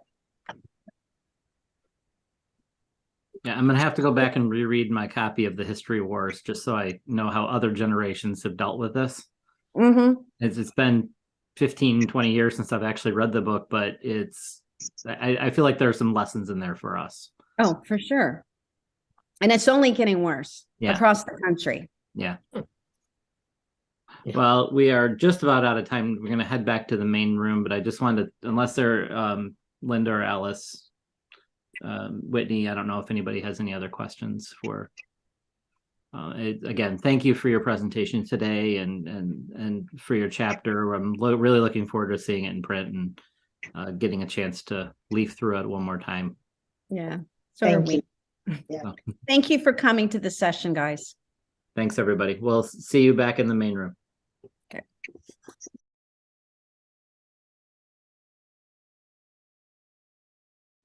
All right, so my name is Linda Dornbos. I'm an assistant professor of elementary social studies at Oakland University in Rochester Hill, Michigan, about 30 miles north of Detroit. And my book chapter really talks about what I did in a book and film study to center Indigenous voices in one of my social studies content courses. Trying to get it to, there we go. For some reason, my notes just went blank. So I'm going to stop sharing a minute and reshare because I kind of want my notes. Let's see. Oh, I know what I have to do. Escape. As if I haven't been teaching on Zoom for how many years, right? But you get nervous and that's what happened. All right, I did want to mention that, importantly, that Oakland University resides on the ancestral, traditional, and contemporary lands of the Anishinaabe, known as the Three Fires Confederacy. It's comprised of the Ojibwa, Ottawa, and Potawatomi, and this land was ceded in 1807 in the Treaty of Detroit and makes up Southeast Michigan. And so what I did was I took this book, Indigenous Peoples' History of the United States for Young People, and I coupled it with a documentary called Dawnland, which is about cultural survival and stolen children. And why I did this, I just really want to broaden the narrative of the US history so that we can better understand the past and therefore live better in the present realities of life. And then together as teachers, how do we envision a better future and what part is our role in enacting that better future as teachers in the classroom and beyond? And how I did that was just through some very intentional pedagogical choices and using the book and the film along with several primary and secondary sources. And I just want to tell you a little bit about my impetus for this work. I'm a cisgender, white, middle-class woman who spent the first 25 years of my life in a very small white world. And I got that world rocked from underneath me when we decided, after my 5th year of teaching, my husband and my daughter at the time, we moved to Gallup, New Mexico. And I took a position teaching middle school English at a former missionary boarding school. And one particular day, I was complaining to some of the colleagues about my students' lack of enthusiasm for learning. And a dear friend and colleague, he asked me in a loving but really charged with a super emotion. He said, "Don't you white people just ever shut up and listen?" And his name is Elmer. He's a great artist. He painted those images that you see on the right, Navajo. And he had so much to teach me of Dutch descent here about seeing, understanding, and acting differently in the world. And he explained that Navajo students not speaking didn't mean they weren't uninterested, bored, or incompetent, which unfortunately had been my assumptions. And that silence in the Navajo culture is often a sign of respect. And as one first listens and then gives an opinion when the time is right. And commonly, silence is an indication that individuals are not setting themselves above their peers. So this school has, and it still continues to be on a journey of healing and reconciliation of its harmful past and the white is right narrative. And my experiences there at that 9 years have played a central role in my commitment to personally and professionally listening to other voices and disrupting this dominant narrative and the assumptions that I grew up with. And I joined with them in making the world more just and equitable. And as a teacher educator now, that involves bringing critical counter narratives into my social studies courses. And so what we did with this book and film study is that we really looked at this information and thought about how did we come to see the world? What's my story? How am I looking at the world? And what are my assumptions? And then as new knowledge was coming at us, how could we disrupt our assumptions and decenter our stories and center Indigenous people's stories and experiences across the US as new information is coming at us? And then how could we, with that new information, reimagine and define and act in the world and develop with others a more just society? And this book and film study really was informed by 3 different perspectives. I worked with Tribal Crit, looking through those 9 tenets and the pervasiveness of colonization and how it's just permeated our life as a nation. And the 9 tenets offered me a way to think and reimagine educational space that we could work in. The second one that really influenced me was critical whiteness pedagogy, informing my pedagogical decisions about how to work with the critical narrative so that we could let the Indigenous people speak for themselves so that we could actually shut up and listen to them and interrogate whiteness and whiteness as property at the individual and structural and other levels and to expose what role we might be playing as teachers in systematically perpetuating that white supremacy. And the third one was the history for justice that I absolutely love, this thinking like an activist framework, where the three components of cultural preparation and critical analysis and collective action, those are enacted through pedagogical approaches of social inquiries and using critical multiculturalism and this transformative citizenship. So what I did then, okay, the overview of the book that we used, if you're not familiar with it, it reframes the origin of the history of the US from a completely indigenous perspective, which my students had never heard before, and were just in love with the book and reading it. It tells a story from pre-European North America to the present. And it just really brings out this central role of settler colonialism and government policies that played enforced assimilation and cultural genocide. But then just beautiful stories of resistance and existence that I think are so important for our students to see. And if you're not familiar with the Dawnland, the documentary, it takes you behind the scenes of the first US Truth and Reconciliation Commission and into the removal of Native American children from their homes to save them from being Indian. They're powerful testimonies of Maine's Wabanaki people, the people of the dawn. Sorry, I'm tickled. And interviews of the TRC members. Excuse me. It exposes harmful truths, and it shows us, sorry. Go ahead and take a second, Linda, if you want. We're not. We're all still getting used to talking a little bit more again. This is talking too much. Yeah, no, I totally understand. And this complexity, sorry, of healing the mistrust between state and tribal members. I do not like choking when I'm speaking. So the setting was this social studies content course. I had 36 students in this class. They take it early in their teacher education program. And this was during COVID. And it was an asynchronous class that I had created these weekly modules for, but the students were going absolutely crazy sitting in their bedrooms. And so I asked them if they would be willing to meet with me 4 times to do this book and film study. And they were super excited about that. And because there were so many of them, I broke it into 2. So I did actually 8, but 2 for each. And I built these reading and viewing guides so that they were constantly thinking about this discernment, this disruption, and ways to develop. And each of the 4 book studies followed the same, very similar patterns, where I created a theme that was an overarching theme for that particular study. Always started with a land acknowledgement that incorporated some different map activities. Then I used a quote from the book or from the film to draw out the theme. And then we spent a bulk of the 90 minutes that we spent each time exploring, analyzing, and confronting those themes. And then I always ended with a quote about the acts of resistance.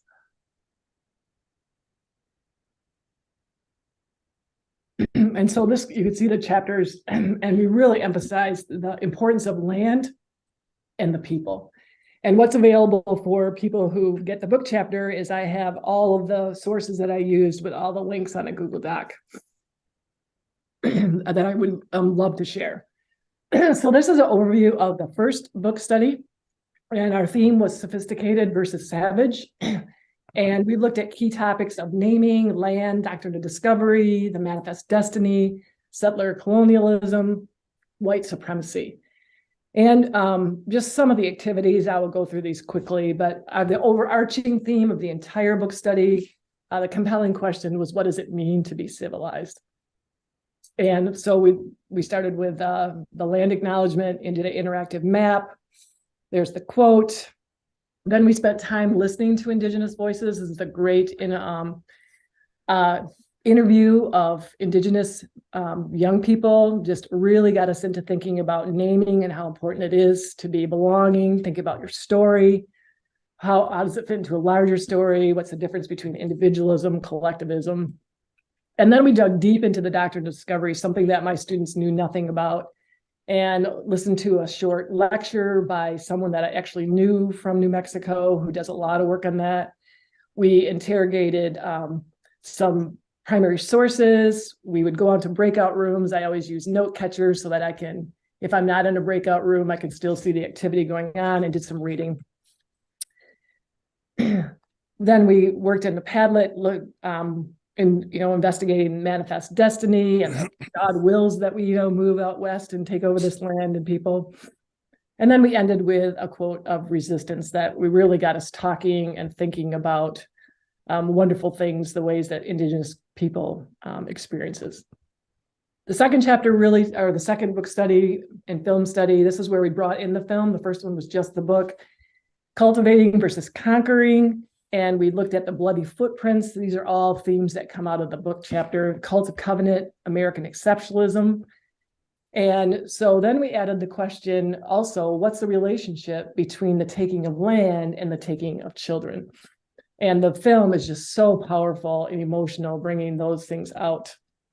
Did another map activity, another quote, not going to take the time to read all of those right now, but listen to the Indigenous voices again, some more interviews, had a good discussion. Then we broke into groups and they did a jigsaw where they investigated in the book and then told the story through a gallery walk. So we really emphasized how these nations and confederacies, they're not just being taken over, but they're acts of resistance of being treated as lesser than. We looked at American exceptionalism, and to do that, we listened to this. It was hard to watch, but it's just America the Beautiful through a very white-centric view where two little white girls are walking through a pristine place and everything's wonderful. There's no conflict, and they're white and dressed beautifully, and they walk past a church. And I, of course, ended with that one with another quote of resistance to tease apart and talk about. Book study number 3 was really talking about existence versus being extinct. We talked about ethnic cleansing, government policies and assimilation, power of words. This is the second part of the film. Did another land and interactive map activity, another quote, really looked at the complicated figures of Thomas Jefferson and Andrew Jackson that's brought out in the book, and drew that into what the film talked to us about. And then we did what is the power of words? We made our own word cloud, and then we looked at the inaugural addresses. There's words clouds of every president and their inaugural addresses and the power of words in the Indian Removal Act. And then we did another song where we looked at My Country 'Tis of Thee and really looked at the lyrics of that, and very disturbing actually when you look closely at those words. And then we did a lot with primary sources in this one. Some activities, I won't go through all that now. We did stories of existence and as resistance on Jamboards. And then we really spent a lot of time here. In fact, we even had some tears as we were talking through this one, but connecting the taking of land to the taking of children. And as I said before, the documentary just really pulled out the emotional, the human side, really humanized the book for us. And then the fourth one was Embrace versus Erase, and I'm running out of time, so I will go through this quickly, but we did sovereignty, self-determination, echoes of the past and the present. And this one, we really spent a lot of time looking at a case study. And in the book, they do Standing Rock, and all of these things you see on the right are themes throughout the book. And they take what happened in Standing Rock and show you how the past is echoed in the present. And so then we spent some time, I let them choose. At the time, I was watching the Navajo Nation just disappearing because of COVID, and they were losing all their generational knowledge. And it was just a sad story. So I gave them several different resources so they could do that and do a case study, or they could go back to the story of the people of the Dawnland in Maine, or right here in our own state, we have Line 5 Enbridge and lots of controversy over the pipeline going through Indigenous land. And then we spent some time talking about the resistance. And then we really said, okay, what does this mean for us? And how are we seeing the world? How are we investigated those assumptions? How have they been disrupted? And then most importantly, what are we going to do about it? And unfortunately, we don't have a lot of time in this class to talk about it. But the wonderful thing is that after they take this content course, I get them for 2 more social studies classes. They take, so I get, now we got our feet on the ground. What are we going to do about it? And we're doing some great stuff. And so really talking then, what is our story? What's the larger story? And how do we fit into that bigger story so that we are all working together to reimagine and act in the world to make it a better place. So that is a very quick summary. And for the book chapter, I do give all the Google Docs, everything is in there, how to do all the activities and everything. So that's it. Much, Linda. Are there any questions from? Well, just a comment, the more webinars we do and sharing great stuff like this, keep thinking that there must be a way that we can help to disseminate these ideas beyond the webinar itself. Maybe we ought to work with folks to see if there are ways that we can make some of these resources available on the website, if folks are interested in that, to give it more visibility. Just something to tuck away as a future possibility. It's a good idea. Yeah, definitely would love to learn from other people what they're doing. And yeah, everything I do, I'm willing to share because that's what this is all about. And we're a little bit over time here, and I want to get you guys to your last group here. But I just wanted to mention one of the things I loved about Linda's chapter was how you think about your practice as a teacher educator, and I think, Linda, you did a fantastic job scaffolding some really difficult material for especially white students. And as we all know, sometimes implicating yourself and being vulnerable in these conversations, especially for white middle class students, it can be really challenging. And the way you scaffolded these activities really gave me a lot of ideas about how I could maybe improve my practice, working through a lot of the same issues. So no, thank you. All of my students were white and they were all women. Mm-hmm.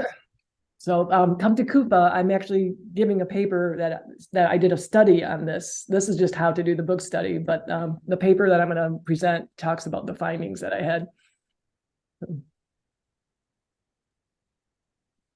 Well, all the breakout rooms are about to close, but we do have 52 seconds. If any, Ian, did you have something you want to say? It looked like you.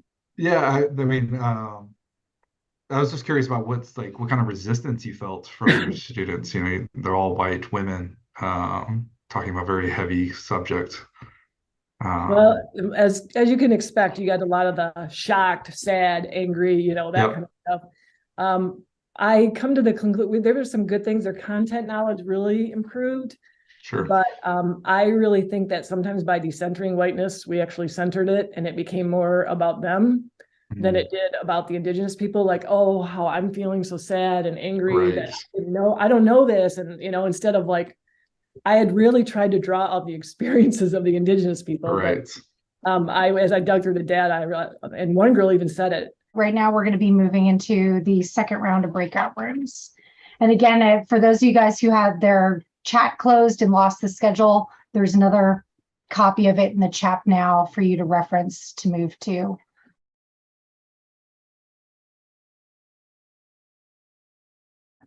Dr. Ian McGregor is an assistant professor at the University of Nevada, Reno. His scholarship and teaching focuses on social studies teacher preparation, human rights education, and civics and citizenship education, with an emphasis on teaching difficult history.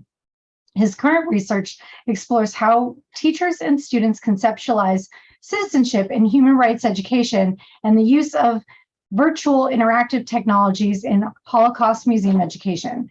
He was a high school social studies teacher in Louisiana for 6 years. Cool, thank you so much.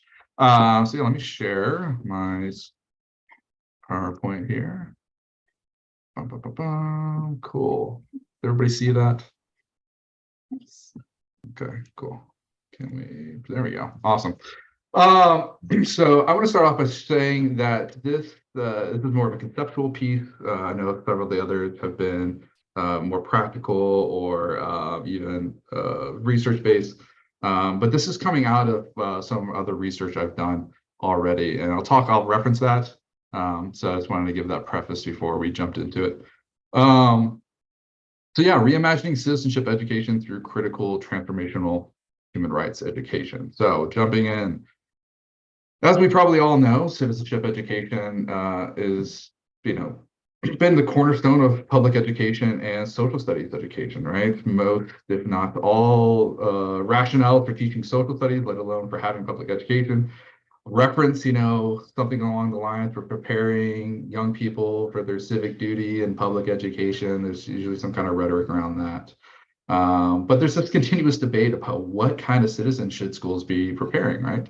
All the meanwhile, though, historically, social studies have been largely following a transmission model of social reproduction, right? They were transmitting very specific values to reproduce those values in the next generation. And then most recently, young people are losing trust in democracy and civic engagement, right? That's all on the decline. And so we can think of citizenship education in the social classroom as being characterized by four parts. First one is American exceptionalism, right? And then the fostering of singular national identity, right? We all belong to this one national identity. Authoritarian patriotic commitments to the nation. Think about what's the first thing every student does in a public school first thing in the morning, say the pledge. And then that legal relationship of the individual to the state, right? The citizenship is not this broader concept of like your place in the society community. No, it's that legal relationship of do you have citizenship, do you not have citizenship, right? It's very black and white. And so all of these four things doesn't realistically reflect our lives, our pluralistic lives and multiple loyalties as literate citizens, right? You might have students who have loyalties to another country because their family's from there, or they were born there, they've moved here, right? They have different cultural identities, right? And not this singular identity that's usually pushed through in the social studies classroom historically. All the meanwhile, you have this thing called human rights education happening. Human rights education continues to have presence in the social studies classroom, specifically through policy and practice. 42 out of 50 states reference human rights in some kind of way. Usually it's Holocaust education, which is usually tied to human rights. For example, 10 states currently have legislation mandating Holocaust or genocide education. But there is a clear overlap between human rights education and civics education, democracy education, in terms of their end goals. And human rights education, as it's defined by the United Nations, encompasses four parts, right? The first one is about education about human rights. What are human rights? What is the content? And then the second one is education through human rights. And this is a little bit different in the sense of like, how do I act in a way that respects human rights, gives dignity towards human rights as a teacher? And then how do we get students to start acting that way as well? And that can be difficult because obviously like school policy, district policy might come and combat that ideology of teaching through human rights. And then education for human rights. How do I empower people to enjoy and exercise their rights and to respect and uphold rights of others? And this is where, again, we see a lot of teachers really struggling to reach this part, because how do we get students to start taking action to empower and enjoy their exercise their own rights, right? So like I said, this came out of the research I did in which in Connecticut, there are a number of teachers that teach a human rights course. And they all had something in common in which they were asking students to basically follow action civics curricular models, which I'll get into in a second. But they're also asking students to like do these other parts that really connected with human rights. Given that's, human rights education is very paradoxical the way social studies education has been done, right? Social studies education is very singular in terms of those four characteristics. Whereas human rights education is really asking for a more holistic global perspective, but not just global, looking at the local, the national, the regional, looking at it all through these different scales. And so trying to conceptualize what exactly was happening in these classrooms, we came up with these four areas of literature that we're drawing from to come up with this conceptual framework. And the first one is transformative models of human rights education. It's really coming out of Manisha Duzaj's work. And the idea here is to approach education through a transformative model to promote, as Paulo Freire says, critical consciousness, right? To be critical of what's happening around you and to approach education in that way. And in doing so, you're hoping to promote transformative agency, right? That students are going to go through this experience of being critical and develop a sense of agency in which they have the ability to act in the face of structural constraints to advance individual and collective goals related to positive and social change, right? And so this is coming out of, again, like the Manisha Duzaj's work of trying to develop a type of education in which these transformative experiences are happening. Students feel like they have agency and they can act in a way that promotes good, promotes human rights. But we need to be, again, that critical lens really needs to be emphasized here. A lot of times human rights, especially the UDHR, the Universal Declaration of Human Rights, gets placed on this pedestal, right? Like this is the end all be all of what human rights are. And that's obviously not the case, right? For example, community rights are almost non-existent within the UDHR. So we need to maintain this critical lens as we continue to do this type of work. But the other part of this is the more practical, right? So we have these theoretical ideas of how do we, do transformational type work and develop agency and be critical. But what I was seeing in those classrooms was action civics models, right? Which, if you're not familiar, is drawing from YPAR and encompasses these 6 steps, right? That are basically identify an issue within your community, analyze it, research it, develop a strategy to take action, and then actually take action to affect policy. And what I was seeing in these classrooms was a mixture of that last part, right? Where for some teachers, taking action was something as a food drive, which a food drive is great, right? I'm not going to say that it's not great, but it's not taking that extra step to solve an issue, right? It's putting a Band-Aid on an issue rather than solve an issue. So how can we bring students to have this transformational experience where they feel like they can have agency to take action to affect policy? So again, drawing on these 4 things is where we get this idea of human rights informed citizenship education. And so we're arguing that, combining those 4 different conceptual works, you can come up with this idea, 7 steps. I think steps, that's not really a great way to articulate it, but I'll show you a little graphic here in a minute. I guess it gives a better idea. That if implemented, can bring these students to have these transformational experiences, develop agency, feel like they can actually take action. The first one is critique, re-articulate, adopt, and apply global human rights principles and standards in dialogue with peers, right? So not just simply adopting the UDHR, but being able to critique it and re-articulate it and figure out how it might work for them or not work for them within their community. Examine their own identities, loyalties, and solidarities, right? So being reflective on where they're coming into this space. Identify sites and experiences of formal and non-formal learning and informal learning, right? That action taking doesn't happen within the 4 walls of the social studies classroom, that it can take place elsewhere, that learning about what it means to be a citizen can take place, outside. It happens at home, it happens on the bus, it happens everywhere. Learn and develop and implement activist strategies, right? What does that look like? A lot of times when you ask students to take action, they freeze up because they don't know what that even looks like. So developing the strategy, scaffolding it so they can build those skills to go on and take action. Analyze the interconnectedness of everything, right? A lot of times, especially within the social studies classroom, like things get siloed, right? These issues get siloed.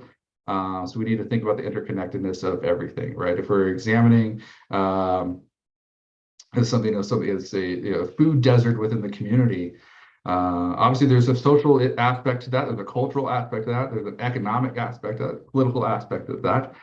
We need to examine the interconnectedness of all of that. And then enact diverse roles, right? Action taking doesn't necessarily have to be out on the streets, with a microphone. It could be as simple as being the person that runs the social media campaign, or it could be the person that takes notes within meetings, right?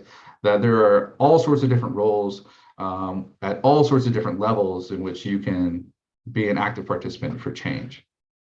And engage in reflexivity, right? This idea that this isn't anything static, this isn't something a one and done. We have to be constantly reflective to have this transformational agency, right? To continue that support. And so this is kind of the way I'm thinking about this, right? That this isn't step one, step two, step three, that this is a continuous, fluid process that's undergirded by this engaging in reflexivity, right? That each part of these we should be reflecting on how we're going about doing this type of work. So discussion.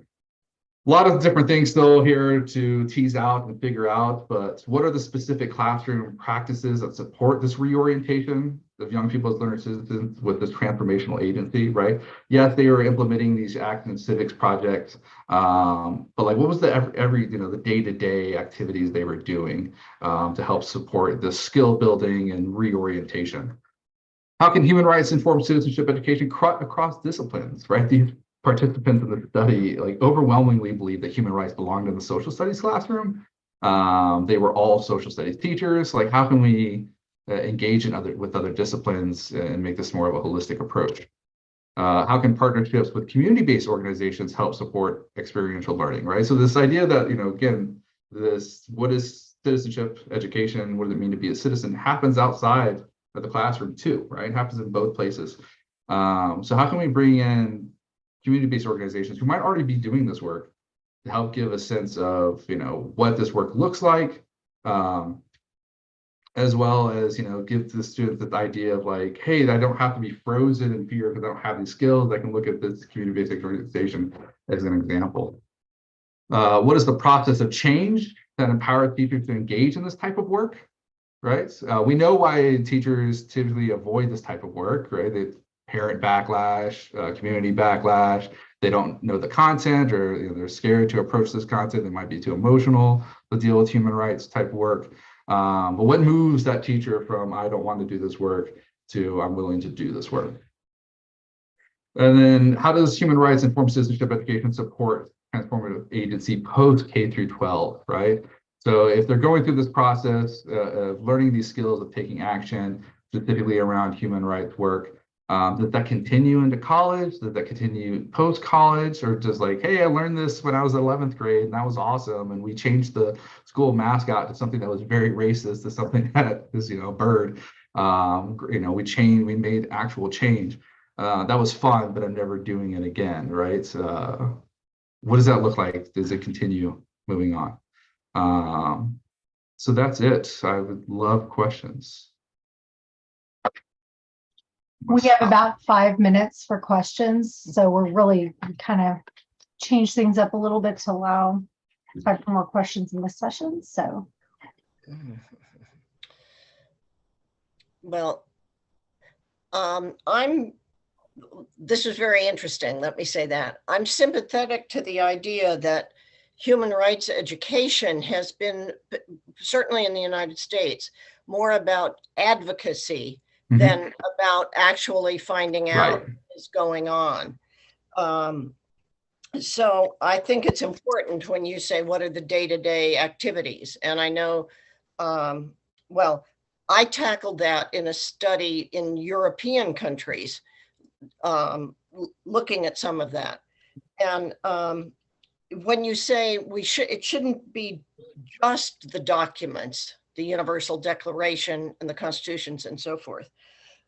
But I would think, but you couldn't successfully do it without having examining the documents and having the literacy and the language of the documents.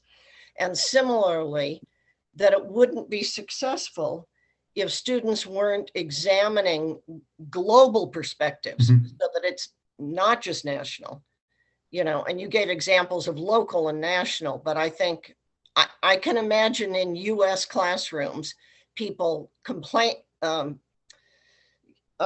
saying we're doing this and yet not having the global examples. Yeah, sorry. I think what I found in the classrooms, and this was getting my all the gears turning in my head, was that there was a lot of global perspective.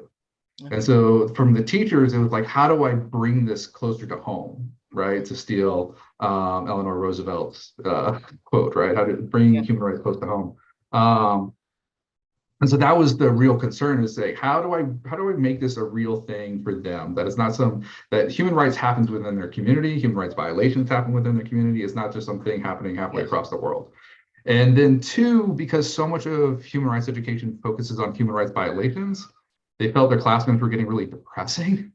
Yeah. And so how do we change it to where they can feel like they can take action? And again, that they all implemented action civics in different ways. And again, it ranged from something as simple as a food drive to going to the school board and saying, we have to change our mascot, right? So actually affecting policy versus, something that's like putting a Band-Aid on. But again, how do we move that teacher? That's where I'm still stuck. It's like, how do we move that teacher from that's doing food drives to push them to where they're getting their students to do taking action that affects policy?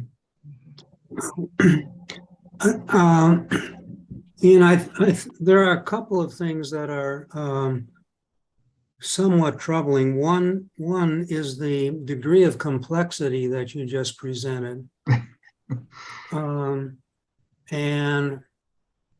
I think there are a couple of things that you might think about. One, what you said, I'm reminded of Tolstoy's comment, to the degree that we generalize humans, to that same degree we destroy the individual. And this comment is based on an old philosophical notion of the difference between ethics and morality. An individual is an ethical agent. When you're confronted with an ethical decision, you cannot delegate it. If you are an ethical person, you deal with it. However, the other side of that is an individual cannot be moral alone. Morality only exists in relationship with others. And what I'm concerned about is how do students develop the notion of ethical behavior, understanding that morality is only possible with a collection, with a group, with a set of people who understand their ethical responsibility. That's one issue. I think there's the ignorance in this area is breathtaking. Anyway, the other possibility that you might think about is simply the identity. I've done this several times. The last 10 years of my professional career, I spent teaching philosophy at the University of Minnesota. And I did a number of surveys, let's call them surveys, with high school seniors that my students conducted. And the question was very simple. Who are you? I'm trying to get at what we understand as identity. And I have to tell you that the identity of citizen appeared probably after the 11th or 12th attribute in some students. In most students, it never occurred at all. Sure.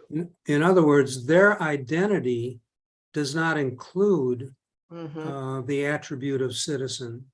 So when we talk about human rights and we talk about the ethical responsibility you have, and you can only be moral in relationship. I mean, this is what Confucius, this is what I'll just add real quick because I think the I'm room's sorry about to close. interrupt. I'm Yeah. sorry to interrupt, but we're going to be closing the breakout rooms and going back into the main session. So you guys, again, there's time maybe to touch base afterwards, but yeah. Ian, you can submit your response in writing. Yeah, but we also have the chat too, so Sure. feel free to utilize the chats. Cool. Thank you, Anne. Thank you. Let's see. Oh, they have seconds. You have 60 seconds to leave the breakout room. Oh, Michael already left, so. I thought it was. I'll just add for those of you that are here for Michael's question, the teachers didn't feel like they were doing citizenship education in the classroom, right? When specifically asking them, like, do you think the work you're doing is citizenship education? No, right? They thought maybe it was implicit, but like in observing and looking at their syllabus, it's like you're doing citizenship education, right? Well, is there something we should be troubled about, that they're not conscious of that? I don't know if they should be troubled by it or not. It's maybe troubled in the sense that social studies teachers don't feel like they're doing this work, despite all the rhetoric in social studies education about civics and citizenship education, right? Well, it sounds like the issue of identity as a citizen extends not just to students, as Michael was suggesting, teachers but also too, to right? teachers. Oh, yeah. Definitely. And I think Michael's like, what he was saying was important. I wanted to do students. COVID kind of like screwed all that up. But from the teacher's perspective, I saw the same thing.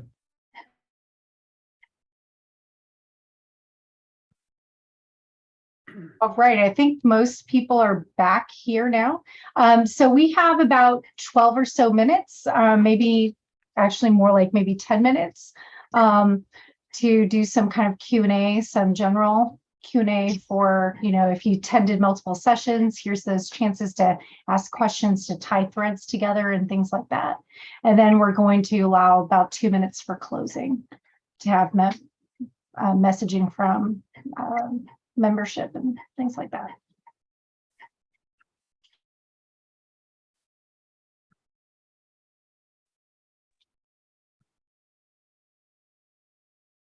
We're all educators. We can wait 6 seconds. I have a question for Dean. This is Debbie. I have a question for Dean that we ran out of time that bubbled up during your presentation at the end.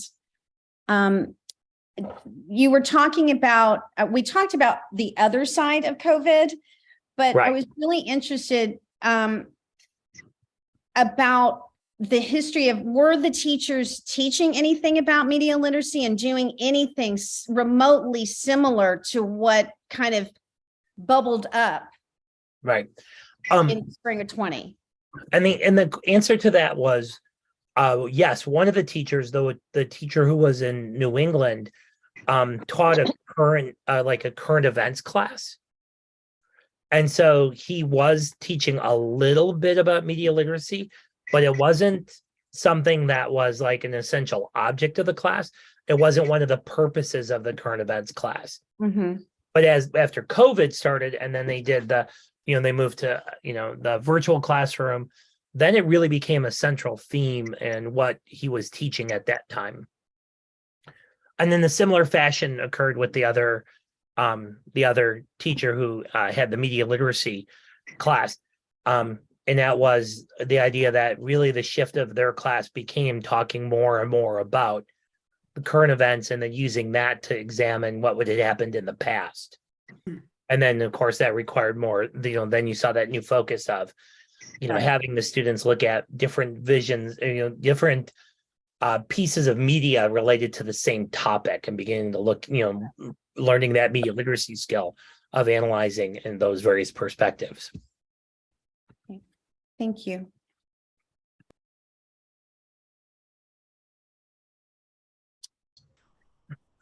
I would have I would have a question of the presenters in regard to the importance or efficacy of manners. Does manners, do you know what I mean by manners? Not necessarily Emily Post and etiquette, but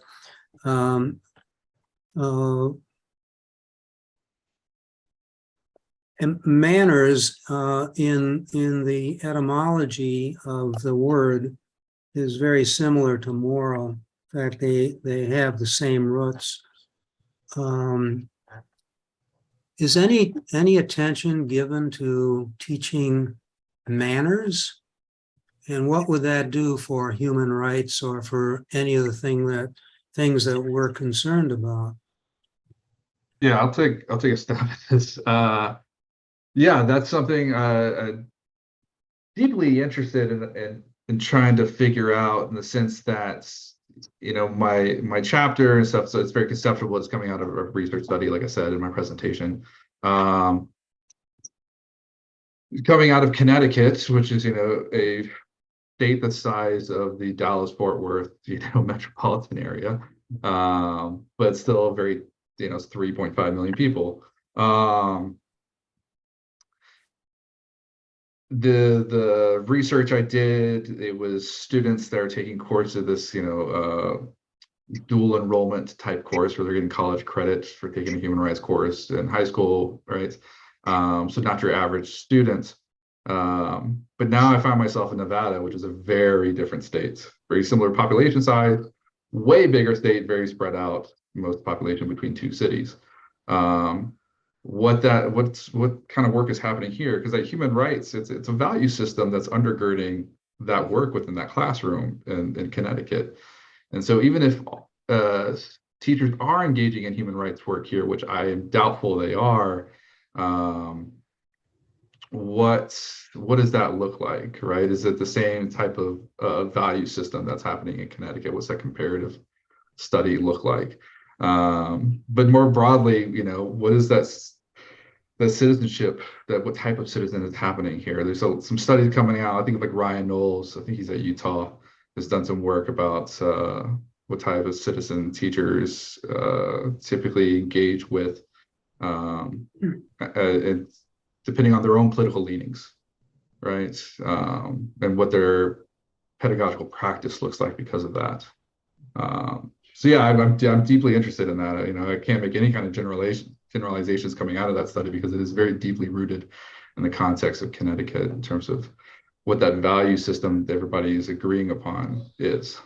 Yeah, one of the things that you might be interested in, back in the late 80s, I'm a pretty old guy, but back in the late 80s, I was involved with a research project with AASA, the American Association for the Advancement of Science, and we did a research with children.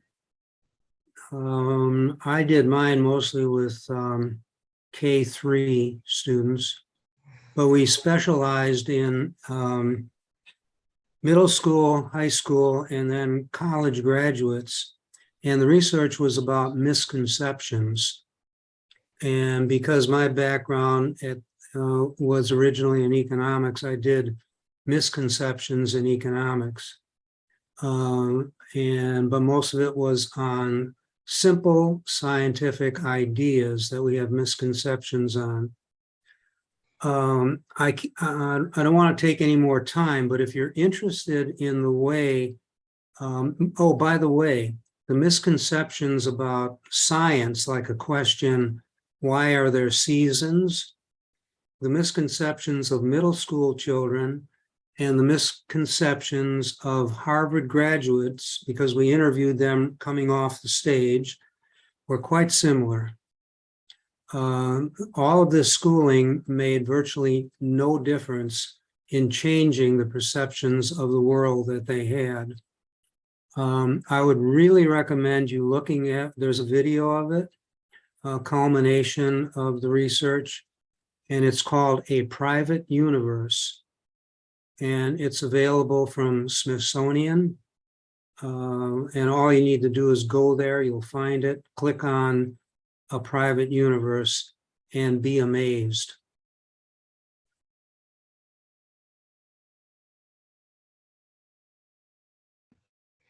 Well, that's a downer.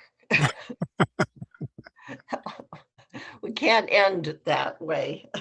Well, I was actually just going to add, the interesting thing is there's some research in the last decade on misconceptions from coming out of the learning sciences, which has demonstrated that there are ways by which we can address and help children unpack how they conceptualize something and then reconceptualize that. But we know from the research is when somebody says a misconception or has a misunderstanding of something, just telling them that they're wrong is actually the wrong way to go about helping them unpack what they've done and learned and things like that. So No, there is a way of doing it. You're right. But what bothers me are the misconceptions held not only by a general public, but by political parties. And what I'm seeing, because I've gone through all of that research, is not very optimistic, Carol. I'm sorry, but it's not. I'm just thinking that we've had all these young scholars who have taken on different aspects of our field in a very challenging time. And I want to give some encouragement to those of you who presented tonight. And also the idea that there have been dramatic changes in the last 2.5 years, and that this book should only be a beginning. I mean, that it's something to continue to keep looking at. I keep worrying about those teachers in the classrooms facing kids in these changing times. Yeah, so well put, Carol. Support them. and that is a great opportunity for us to actually start some concluding remarks. And today we were able to have just a sampling of the chapters. There are some really amazing chapters that unfortunately we're not able to be presented tonight. And there are multiple perspectives on how we're looking at how we can reimagine and relearn and reteach, history and the social sciences. So please do make sure, share information about the book with your colleagues. And hopefully what you can find, as you've got a sampling of the amazing research that was done, that's a part of this book. And then you'll be able to see the other amazing chapters that we have today. And unfortunately, Lightning J did not get a chance to present today due to a technical error.